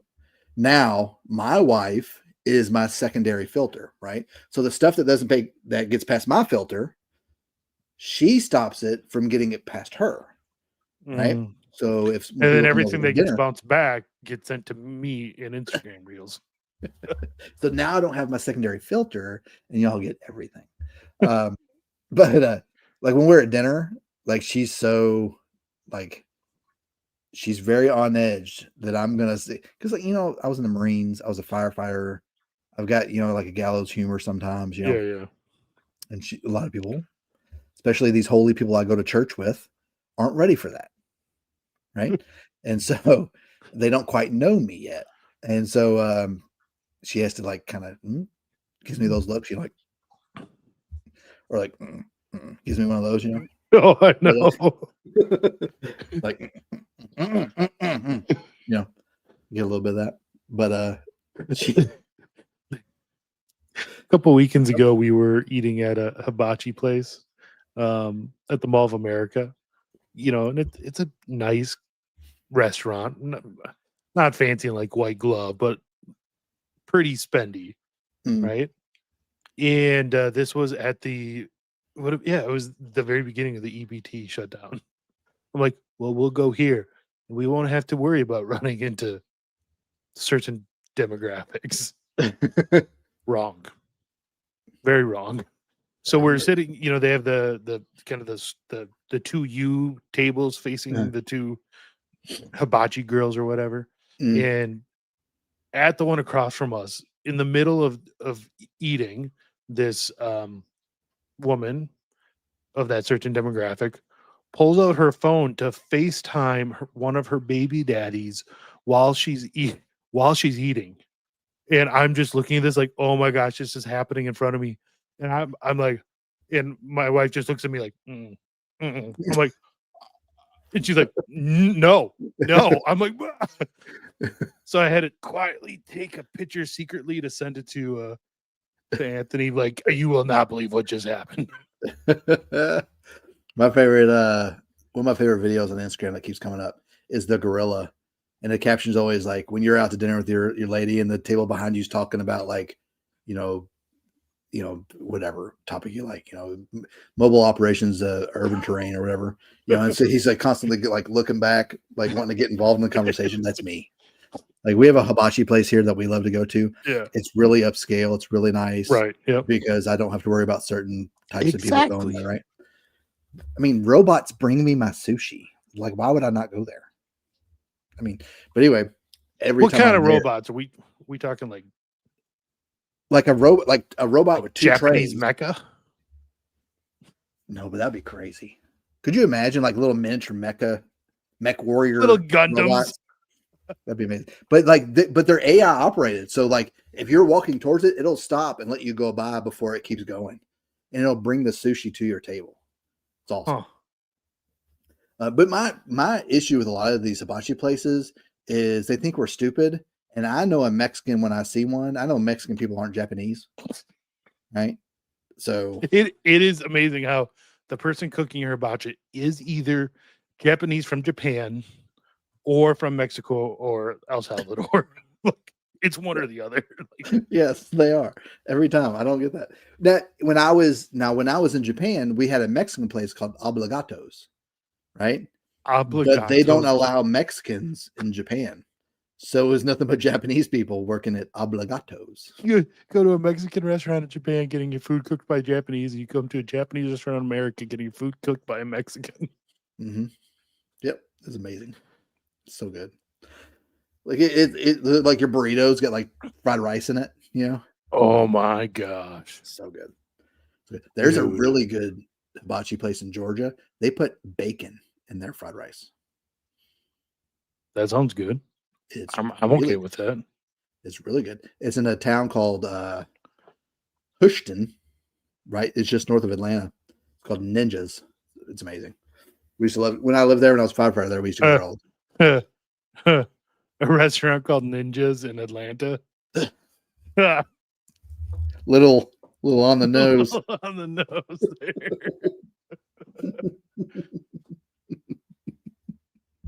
Do they have man, like we're like on a tangent. Where are we? Do they have scholarships for all the future ninja scholars too?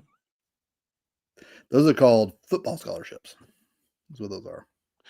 Basketball, round ball enthusiasts. One major reason I like hockey. You're starting to get them in hockey now. You know the only sport that we're safe from?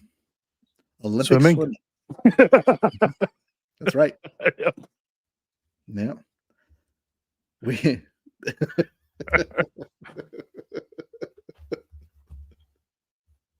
man, what time is it? It's only 8:30. I was on the swim team. Two of my friends on the swim team with me were black. They were actually pretty good. Man, like when I was in the Marines, because you have to swim in the Marines. Like you have to Yeah. get swim called.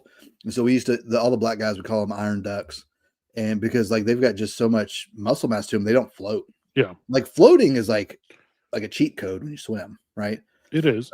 Because like you don't even have to do anything, just kind of float there. You don't have to worry about going under. But because they're nothing but like muscle, they don't float and they just sink.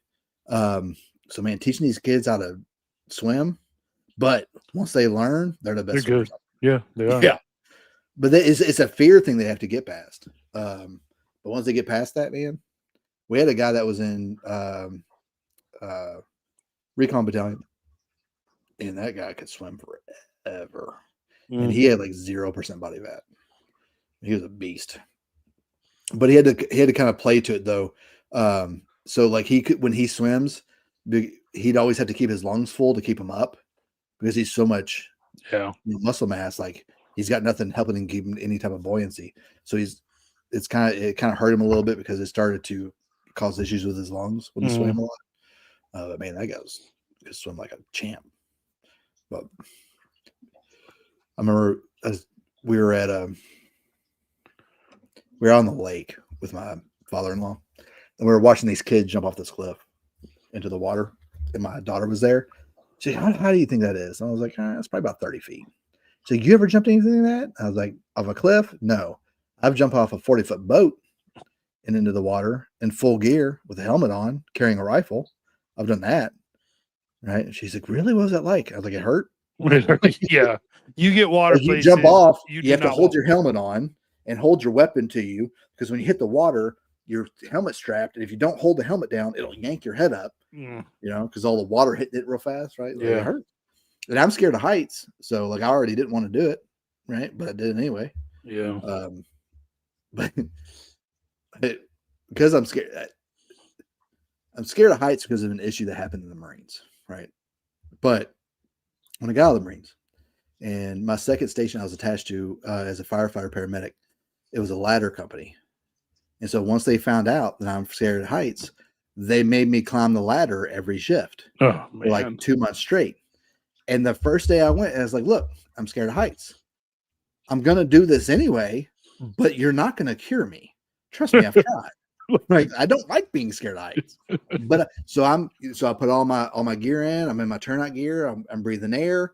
I'm climbing up this ladder, going up to 100 feet, clip it in, hanging back, sweating bullets the whole time because I'm scared to death, but I do it anyway. Unhook, climb back down. Did it for like 2 months in a row. Still scared of heights. They're like, well, I don't understand how you do it. I was like, you just got to do things that scare you sometimes, man. I don't know what else to tell you.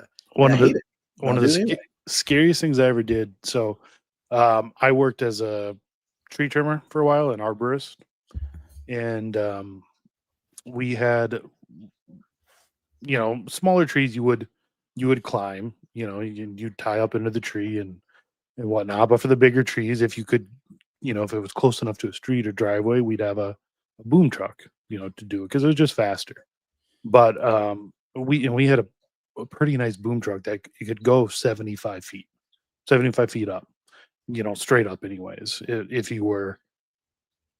you had to reach out, the boom couldn't go as high up because then, the whole thing would tip. But there was one tree, I forget what lake it was by in Minneapolis, but some big house by a lake in Minneapolis had like a huge cottonwood, probably 80, 90 feet tall.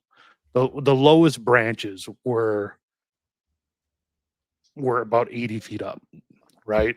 So we parked the boom truck as close to directly underneath as we could get the boom up as high as it can go, but we were still a little ways out, so we were probably only could get the boom up 65, 70 feet. And we're still 10, 15 feet away from the lowest branches.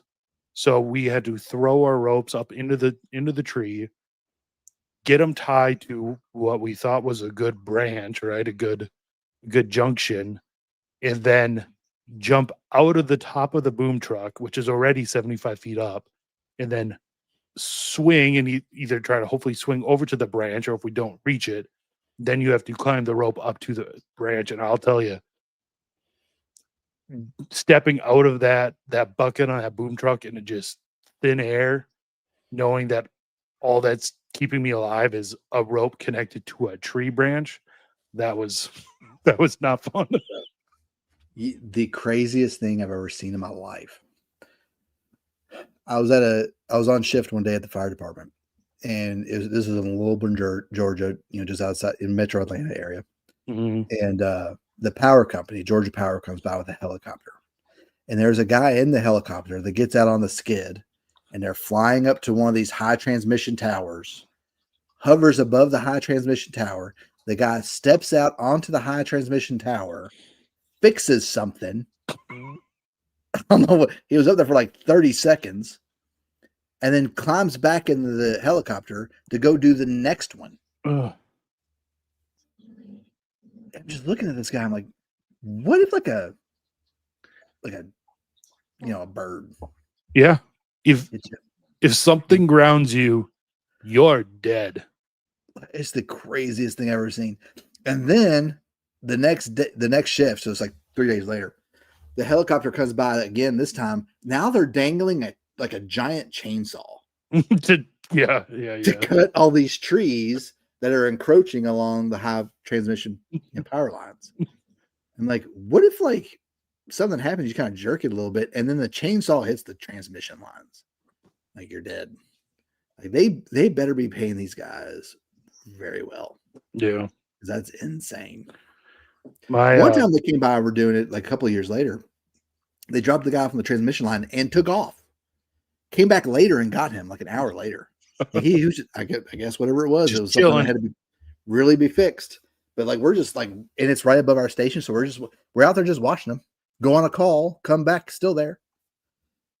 I'm like, man, they better be paying you well. Better. I don't even know this is linemen. This is like Spider-Man, right? Like this is not your average lineman that's on like comes out in a truck and like gets the 30-foot pole to switch the thing on the transformer. Yeah, it's not the same. Like these guys are insane. They better have the best 401k ever. This has been an episode filled with lots of different conversations. This is what you get after like 2 weeks of I've got so much in my head I want to talk about. and this is just kind of like stream of consciousness going on right now. Yeah. There's so many other things I could talk about. Like, as I wanted to kind of go off some of the stuff you and Anthony have been talking about, but I was like, I don't know what I'm talking about. I just want to like have an opinion about it, and I want y'all to hear my opinion. I don't know what we're talking about. But then I realized like I'm probably gonna have to go to confession later, so I probably shouldn't do that. But yeah, this is just like those sound like fun opinions. I got so many opinions, so many. And you know what? And I tell my wife this all the time. She's like, "Why are you, why do you care about talking to people on like social media, or whatever?" It's like, look, there's a lot of people out there that are just wrong. Really, that I need to make sure that I tell them that they're wrong. Exactly, they are wrong, and they need to know it. Right? I'm doing a service. Right? I'm helping them. This is charity, is what this exactly is. Man, like just there's just so much has been going on the past couple of weeks, and with my son serving on All Saints Day, so we couldn't have a show then. And then Sunday night I got sick, and then I didn't sleep at all. And I didn't even get the worst sick. Like one of my daughters and my wife got the worst sick, and like all night I'm like changing bowls out for them because they're throwing up all night. Like rinsing bowls out, bringing back new bowls, so like they don't. And I'm constantly running rounds around the house, make sure everybody's good. Does the South do the Midwest thing where your puke bowl is your popcorn bowl? Trick question, because any bowl is a popcorn bowl. Exactly. Good job. We actually have a popcorn popper, right? So machine, and it's got like that little wire that goes across the hot plate. Right, it just like circles around a hot plate, sweeps it, and it's got a bowl on top, and then there's a cap on it that you can take off so it'll vent. Right. But when you're ready for popcorn, you put it out, turn it over, pull it off. Right. Yep. So my daughter, my my wife's uncle loves popcorn. He's got like one of those big popcorn machines where you put it in the bucket inside the glass case and like you dump out the bucket inside the glass case, like the carnival type stuff, right? And we've got one. I just haven't put it together because I've got nowhere to put it. He bought us one for Christmas. Like, where am I going to put this thing? Is it like the cart on a cart? Like the cart, you know? So, but anyway, we used a little like hot plate one instead.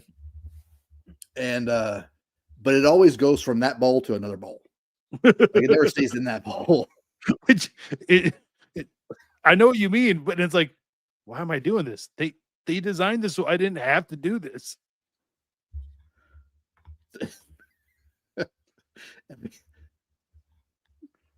Now, we're talking about a public service announcement Or Palmetto State Armory. because both are true. Yeah, 100%. Yeah, both are true. AKs aren't garbage. AKs serve a very valuable purpose. They're to let you know that you should buy an AR. Guys, are you doing this just because I ordered one?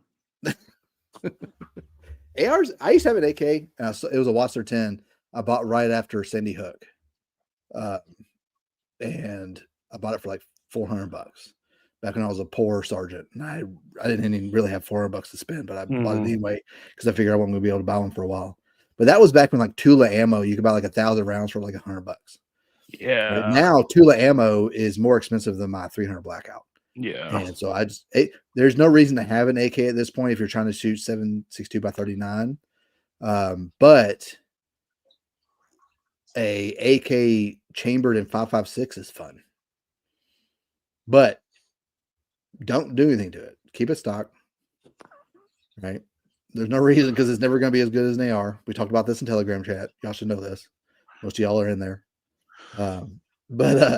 Just keep it stock. But it's the old adage.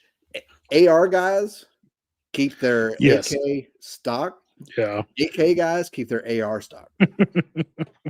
I mean, so the one I ordered is not like a stock AK. You know what I mean?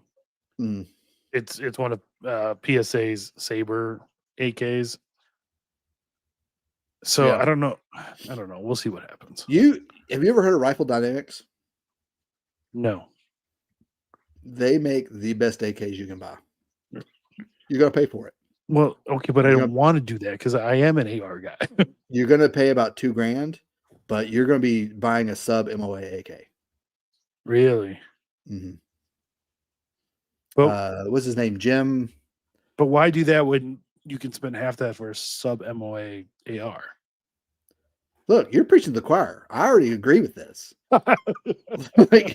But if your heart is really set on an AK, I'm trying to. It's not set on an AK because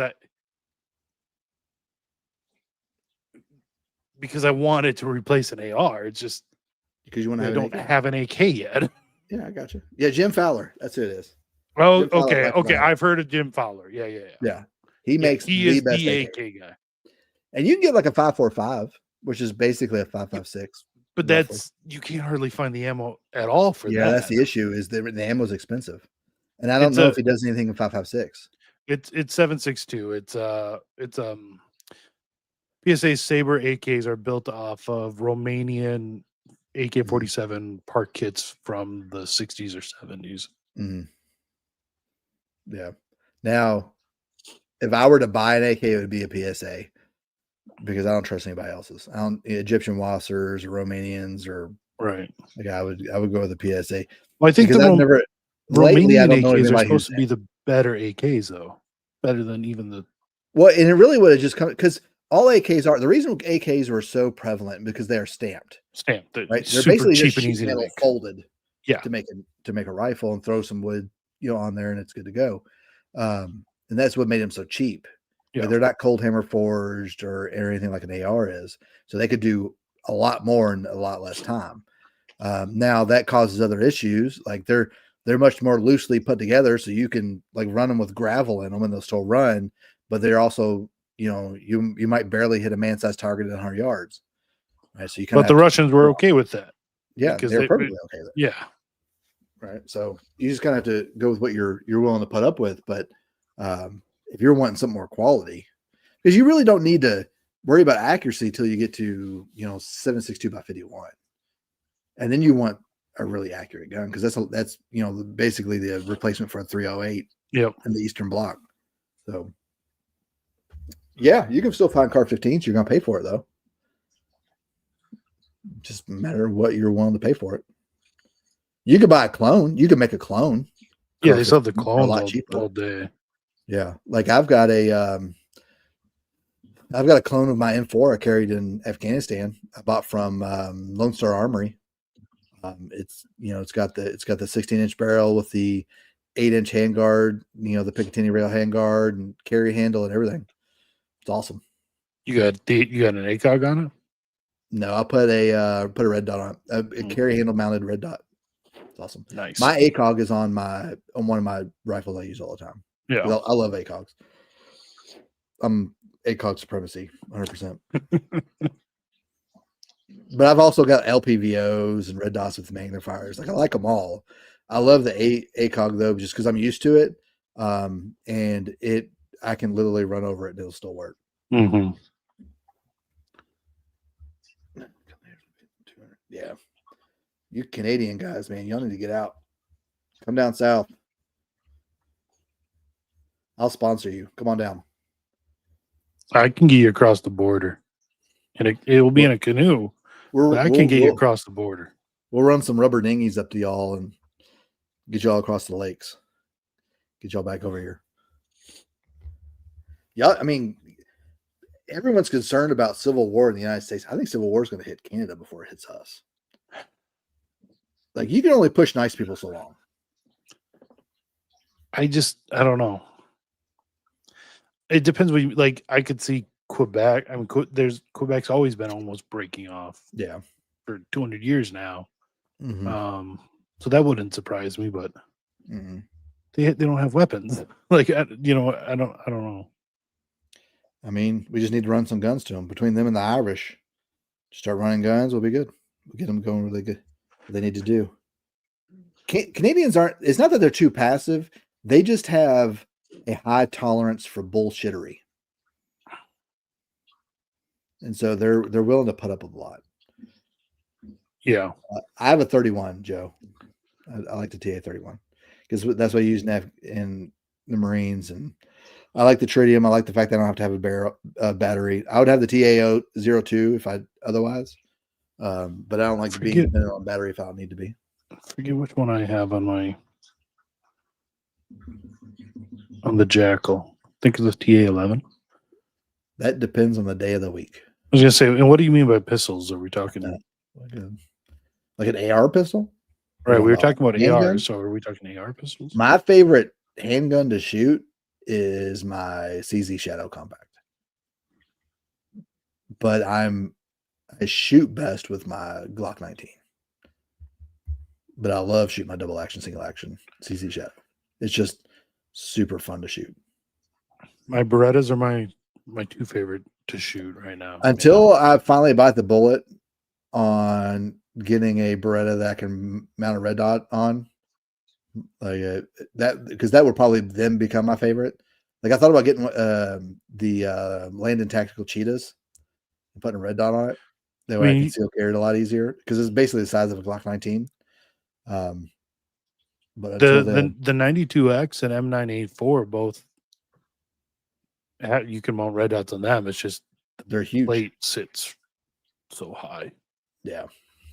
And you got, and like aesthetically looking on a Beretta, you have to basically mount a Trijicon SRO because nothing else really like looks right on it. I know what you mean. Yeah. Yeah. I have a Trijicon RCR on my 92X and it looks pretty goofy. Yeah. Like this, like with all the curves of a Beretta, you need a red dot with some curve to it. That's why the SROs look so good on it. It's only fitting for the Italian. It really is. Mm-hmm. It really is. Rob, all right, what else Glock. We got any questions? Rob loves Glock. It's just he loves the one Glock the one Glock I bought for myself was trash. What'd you get, a 43X? 43X. Well, that's because you're dumb. Okay, I mean I have a Shadow Systems MR920 too. Yeah, it's not the same. Right, but why would I get a Glock 19 when I Because you can get a Glock switch. That's why.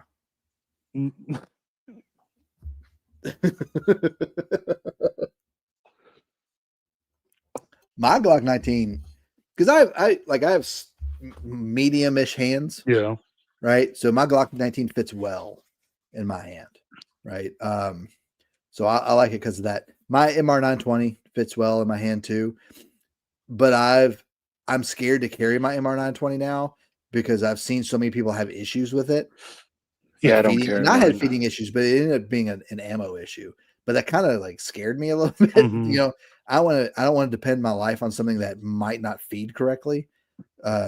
So I love my Glock 19. I don't have a need to go to a 45 or a 47 Glock 45, not 45 caliber, right? Glock 45 or Glock 47, because the 19 just fits in my hand so well. And if I want concealability, I don't need something with a bigger hand, a bigger. No, that makes it less concealable. Yeah, exactly. Or like, because like right now, the way I carry my Glock 19 is I carry it with a flush 15 round mag, Right. right? But then I carry a mag that has a +5 extension on it in Yeah. addition. So if I need to, go to a second mag, I've got 20 rounds. But it makes it a whole lot more concealable. And I carry that thing in everything, but I carry appendix too. Mhm. So it's a lot easier for me to get that thing to where you can't see it because of the size of it. Now, like a 45 or a 47 that has a larger grip, it's a little harder to. It's not much. It's like half an inch to an inch, but like an inch is big. I don't know if y'all know that, but it really makes a difference. 1 extra inch, you know. So I carry a 3 o'clock. Well, two and 3, 2 to 3, somewhere around there usually. And at that position, yeah, an extra inch on that handguard can really make it stick out. Depending on what you're wearing. Yeah, especially in the summer where you're not wearing a lot of clothes. Yeah, right? You really need to be cognizant of how you're carrying. But yet, most people aren't going to notice because they're so locked in on their phone anyway. They're not going to see it, but like some people will. Yep. They will take notice, right? The people who you don't want to. So if you can hide it the best you can, you should. I hate the 26. I think the 26 is the stupidest gun Glock has ever put out with. It is a controversial one. You either love it or hate it. And I'm one of the ones who hate it. I think it's dumb. I think the barrel's too short. It is too much error to not hit. You might as well carry a 48 because at least the barrel on a 48 is longer. It's thinner, so because it's single stack, so you can carry it easier. But at least you'll hit something. Like I don't even carry like my 43 I carry. I bought my 43 years ago before the 43X came out, and I pretty much know like I'm only shooting somebody I can punch. Because like anybody past that distance, like I'm probably not hitting them. When the 26 came out, though, it made more sense at that point. You didn't have the stack and a half, micro nines that are out there now. It was even though it's a thick boy, you could kind of theoretically make it a pocket pistol. You know what I mean? Yeah. And that's all they had then. Yeah. Yeah. Like at that point, you might as well carry a hammerless revolver, because at least you can shoot through your clothes at that point. True. You don't have to worry about the slide. So the 26X is an aftermarket thing, right? Maybe. I don't know. I've seen stuff on it, but it seems like it's like an aftermarket thing. And wouldn't a 26X just be a 19 with the shorter barrel? It would. Well, the 26, yeah. Does the 26 have a shorter barrel than 19? Does it? No, I don't think it is. So a 26X would just be a 19, wouldn't it? It would just be a 19 because it's just got the grip on the mag. Yeah, it would just be a longer grip. Yeah, so it's like a 19 chopped in half. Glock store exclusive. Glock store exclusive. Like the whole Glock V thing was them attempting to outpace those lawsuits. just like to do as little as possible. They didn't really do anything. Mhm. They put like some ridges in there, and that's about it. And that really is not like with 2 minutes of the Dremel, you're back to just a regular Gen 5 Glock. Okay, now they're going after Ruger. Ruger. Yeah, they're going. Anybody that does a Gen 3 clone, they're going to go after. Like Shadow Systems has already bent the knee. I don't know if you watched the Focus Trip video on it. They're making adjustments to theirs too. I think the last person that's going to do anything, like they're going to go after PSA, and PSA is just because PSA is willing to go to. I was going to say they'll work with. Like, they'll go to court. They don't care. GOA and just take it to court. Yeah. But speaking of which, guys, if you're going to buy a suppressor, you need to do it before the end of the year. The next month. Because otherwise it's going to be years before there's enough stock for you to even buy one. Right now, a lot of these places are having sales on, basically paying for the tax stamp for you by reducing the price of the suppressor by a couple $100. You need to do it if you're going to do it, because after January 1st, because there's no longer a fee, stock is going to be gone.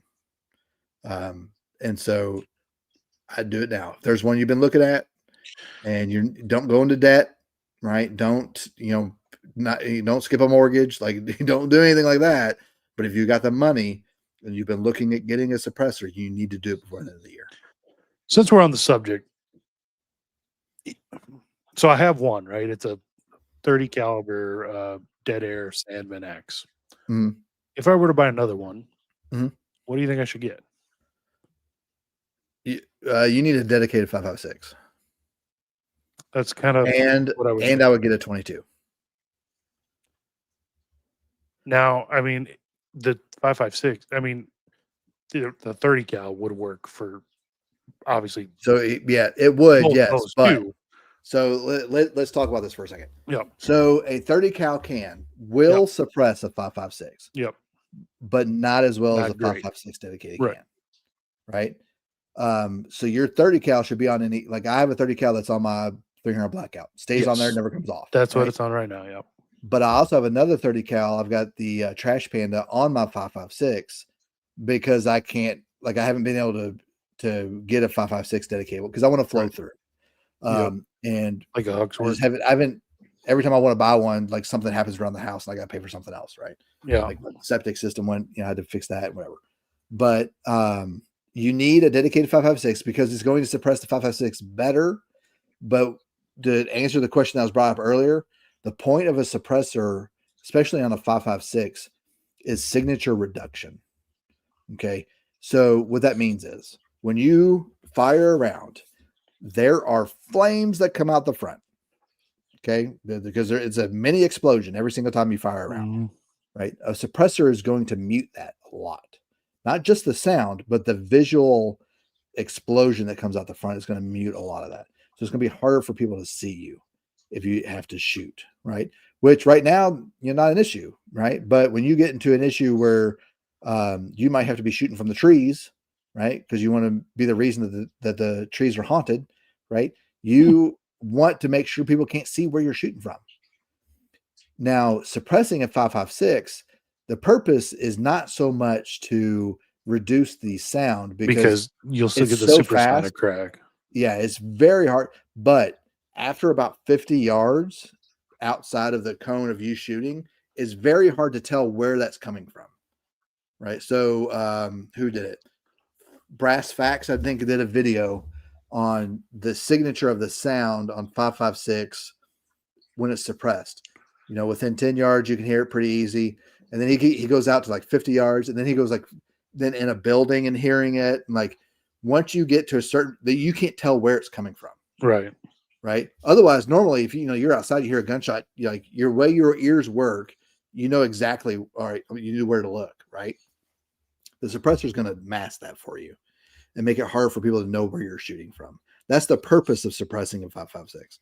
So if you're going for a suppressor on a 5.56, don't focus so much on the sound suppression.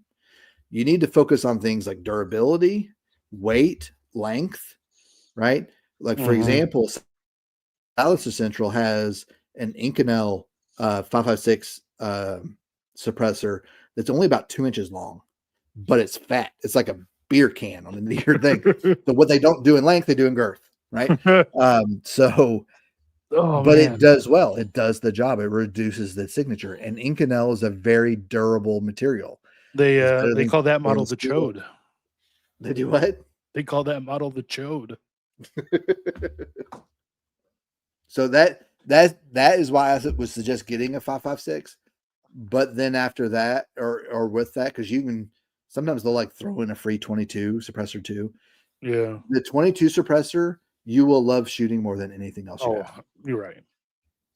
Like without a doubt, you'll love it because like you could shoot a 22 in your house and the people in the next room wouldn't know.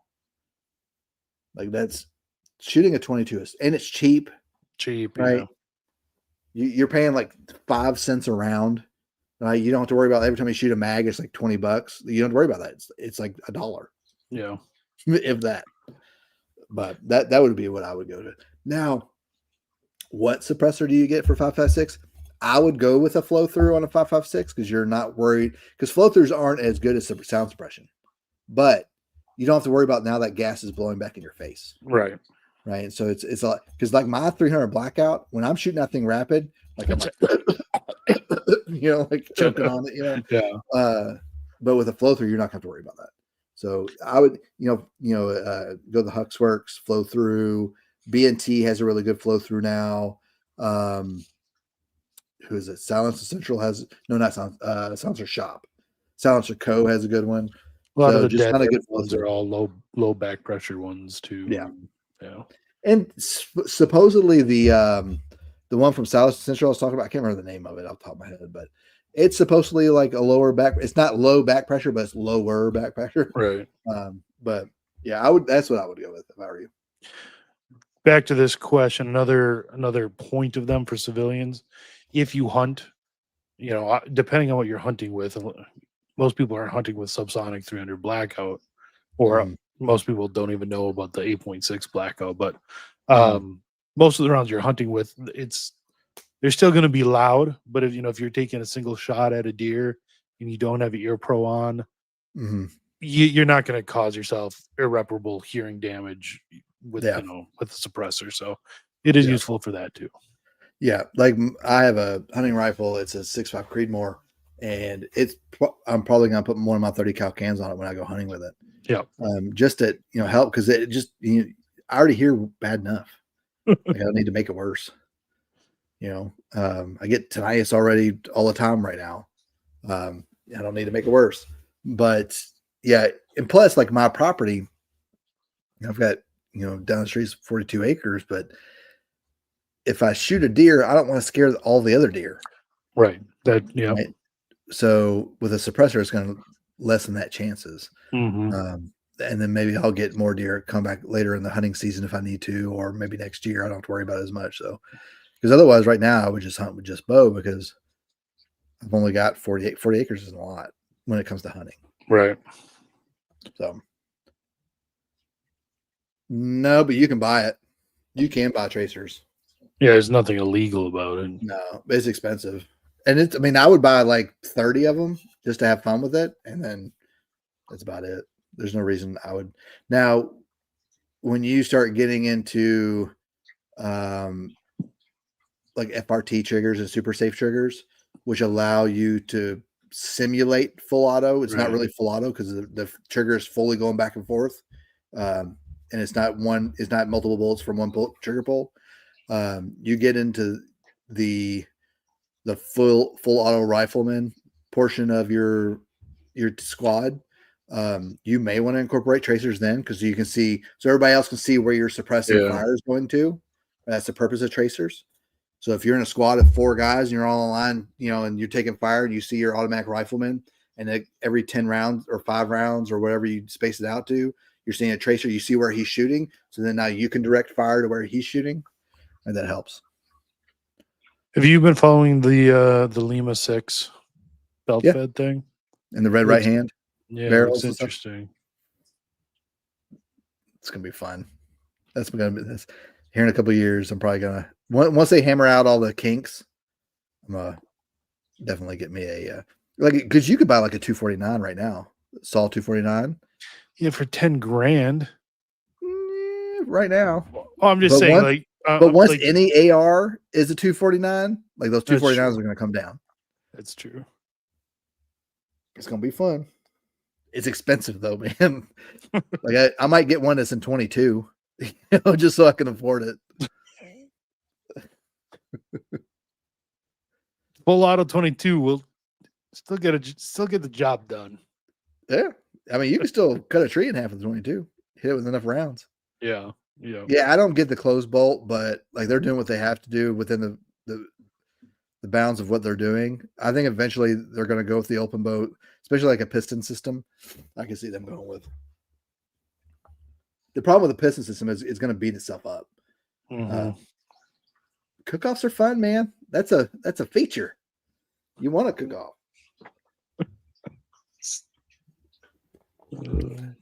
Nothing like riding the lightning, man. You You're Marines, you're like the first bullet into a belt, and that thing starts cooking off, and you just ride it till it goes out, man.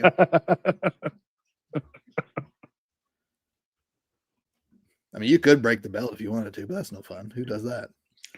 Bunch of fruitcakes do that. Well, you might do that when you're the one paying for the ammo yourself. Yeah, I can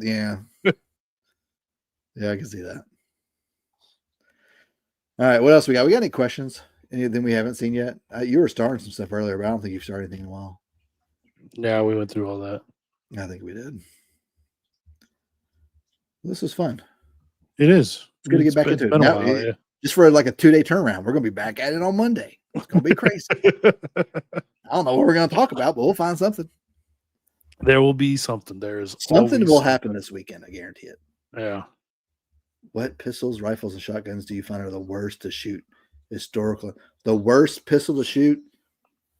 Any of the old like Colt 45 replicas. Those things are. I'm gonna have to disagree. I just do not. They're just not fun, man. No, Joe, we didn't do the competition. We're going to announce it on Monday. I didn't get to go over it today. I have a single action Army Colt replica and 357 Magnum, and I don't mind shooting it one bit. Do you? I mean, it's fun. Like they look they're aesthetically pleasing. I like the look of them, but I don't like shooting them. Shotguns. I've never fired a shotgun I don't like, so I can't speak to that one. Recommendations from muzzleloader. So shotguns, there are some single shot shotguns, like 12 gauges, can be kind of brutal sometimes because they're light, generally speaking, compared to other shotgun types. And but if you put it in your shoulder well enough, I wouldn't like. Now I've never shot like a magazine fed shotgun. I bet that would suck, right? You're doing like 6 rounds, like within like 3 seconds. I bet that would not be fun. But I have a 10 gauge duck hunting shotgun my dad left me when he died. And all his friends are trying to buy it from me. I don't know why, but I've never shot that, but I bet that thing kicks like a mule, man. My least favorite handguns to shoot are your snub nose, air weight Smith & Wesson 38. Those things, I just hate them. Oh, I got one now. The worst handgun I've ever shot in my life is the Ruger. Was the Ruger? LCR? Who makes LCR? Are you talking the revolver or the? No, the semi-auto LCP. LCP. The Ruger. Oh, you're right. The Ruger LCP. My wife had one, and it was polished stainless steel slide, and the corners on that slide were so sharp that when you went to rack it, you would cut your fingers just on the edge of the slide. Hated that. It's just not. It's too light. It's too small. The trigger's horrible. Right? That's got to be the worst gun I've ever shot in my life. And the spring is so stiff because everything's so small and light that you are nothing good about that thing. So on this next one, my dad used to muzzleload hunt. I don't muzzleload. In fact, I gave my dad's muzzleloader to my uncle because I just don't do it. And I don't have any need for it. As far as crossbow, my father-in-law has a Raven, I think it's called, and it's got a crank on it to draw it back. Mm, And then it's got a Picatinny ring on top. He's got a red dot on it. And that thing it's like shooting a rifle. yeah. It's amazing. I've only ever shot one muzzleloader, and it's the one I bought last year.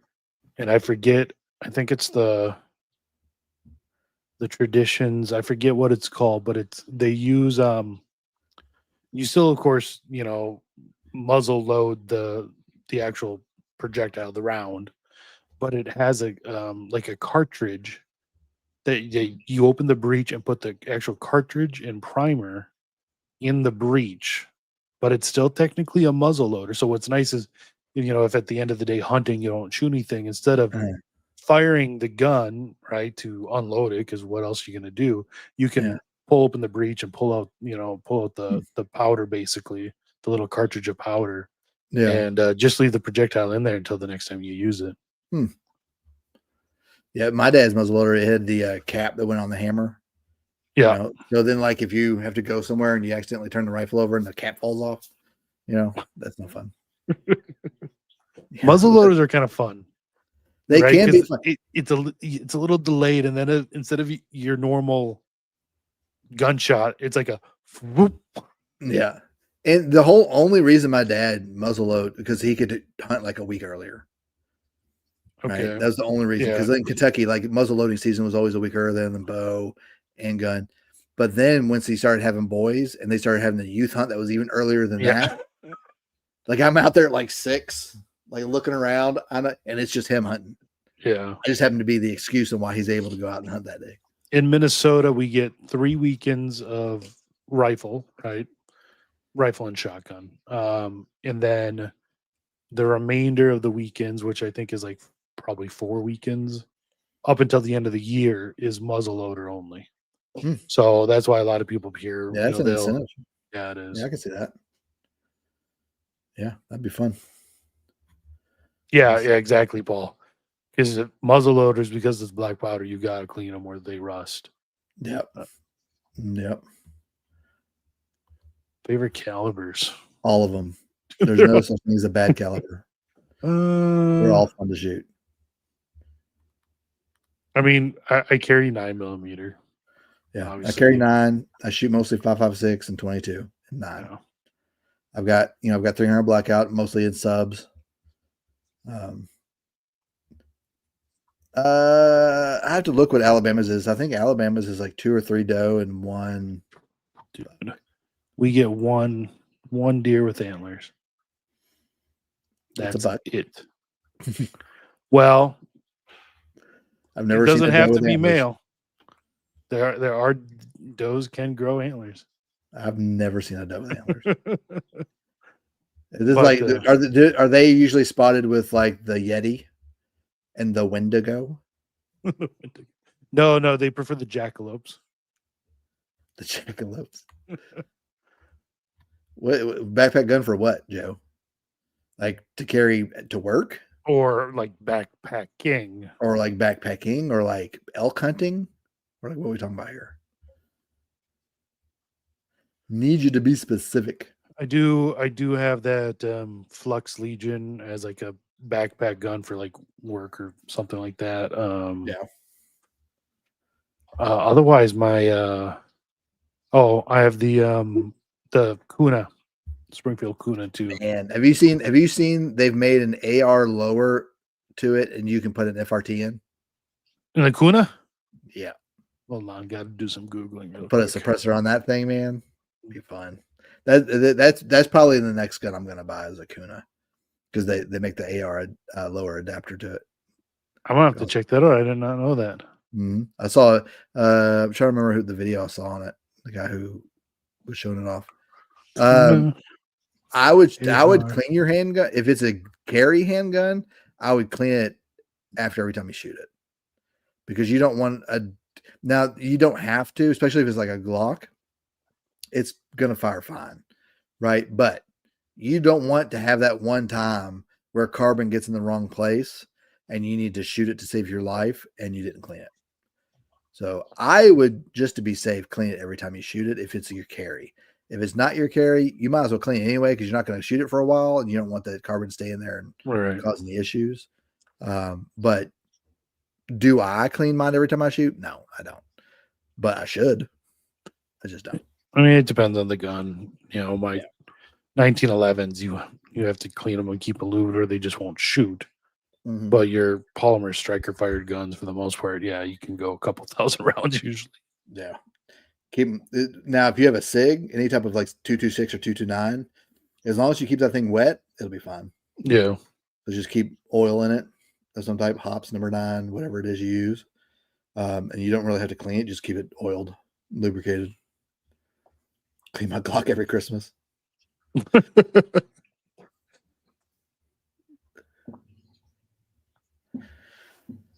What else we got? Anybody else got anything before we get off here? Show that amazing outro video again.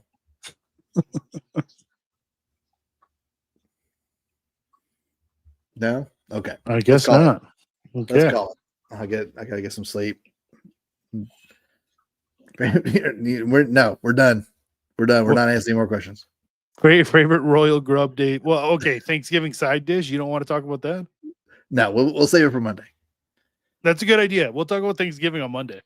Yeah, we'll talk about it Monday because it's only 2 weeks out from then. You're like, I got the days counting down, man. I'm ready, man. It's my favorite holiday. Okay. All right, guys. We'll see y'all on Monday.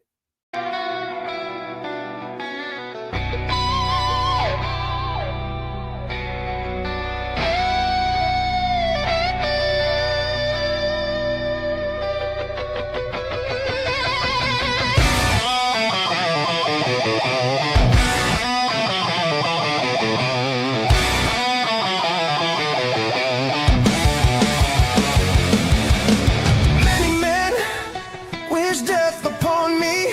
Blood in my eye, dog, and I can't see. I'm trying to be what I'm destined to be. And bombs trying to take my life.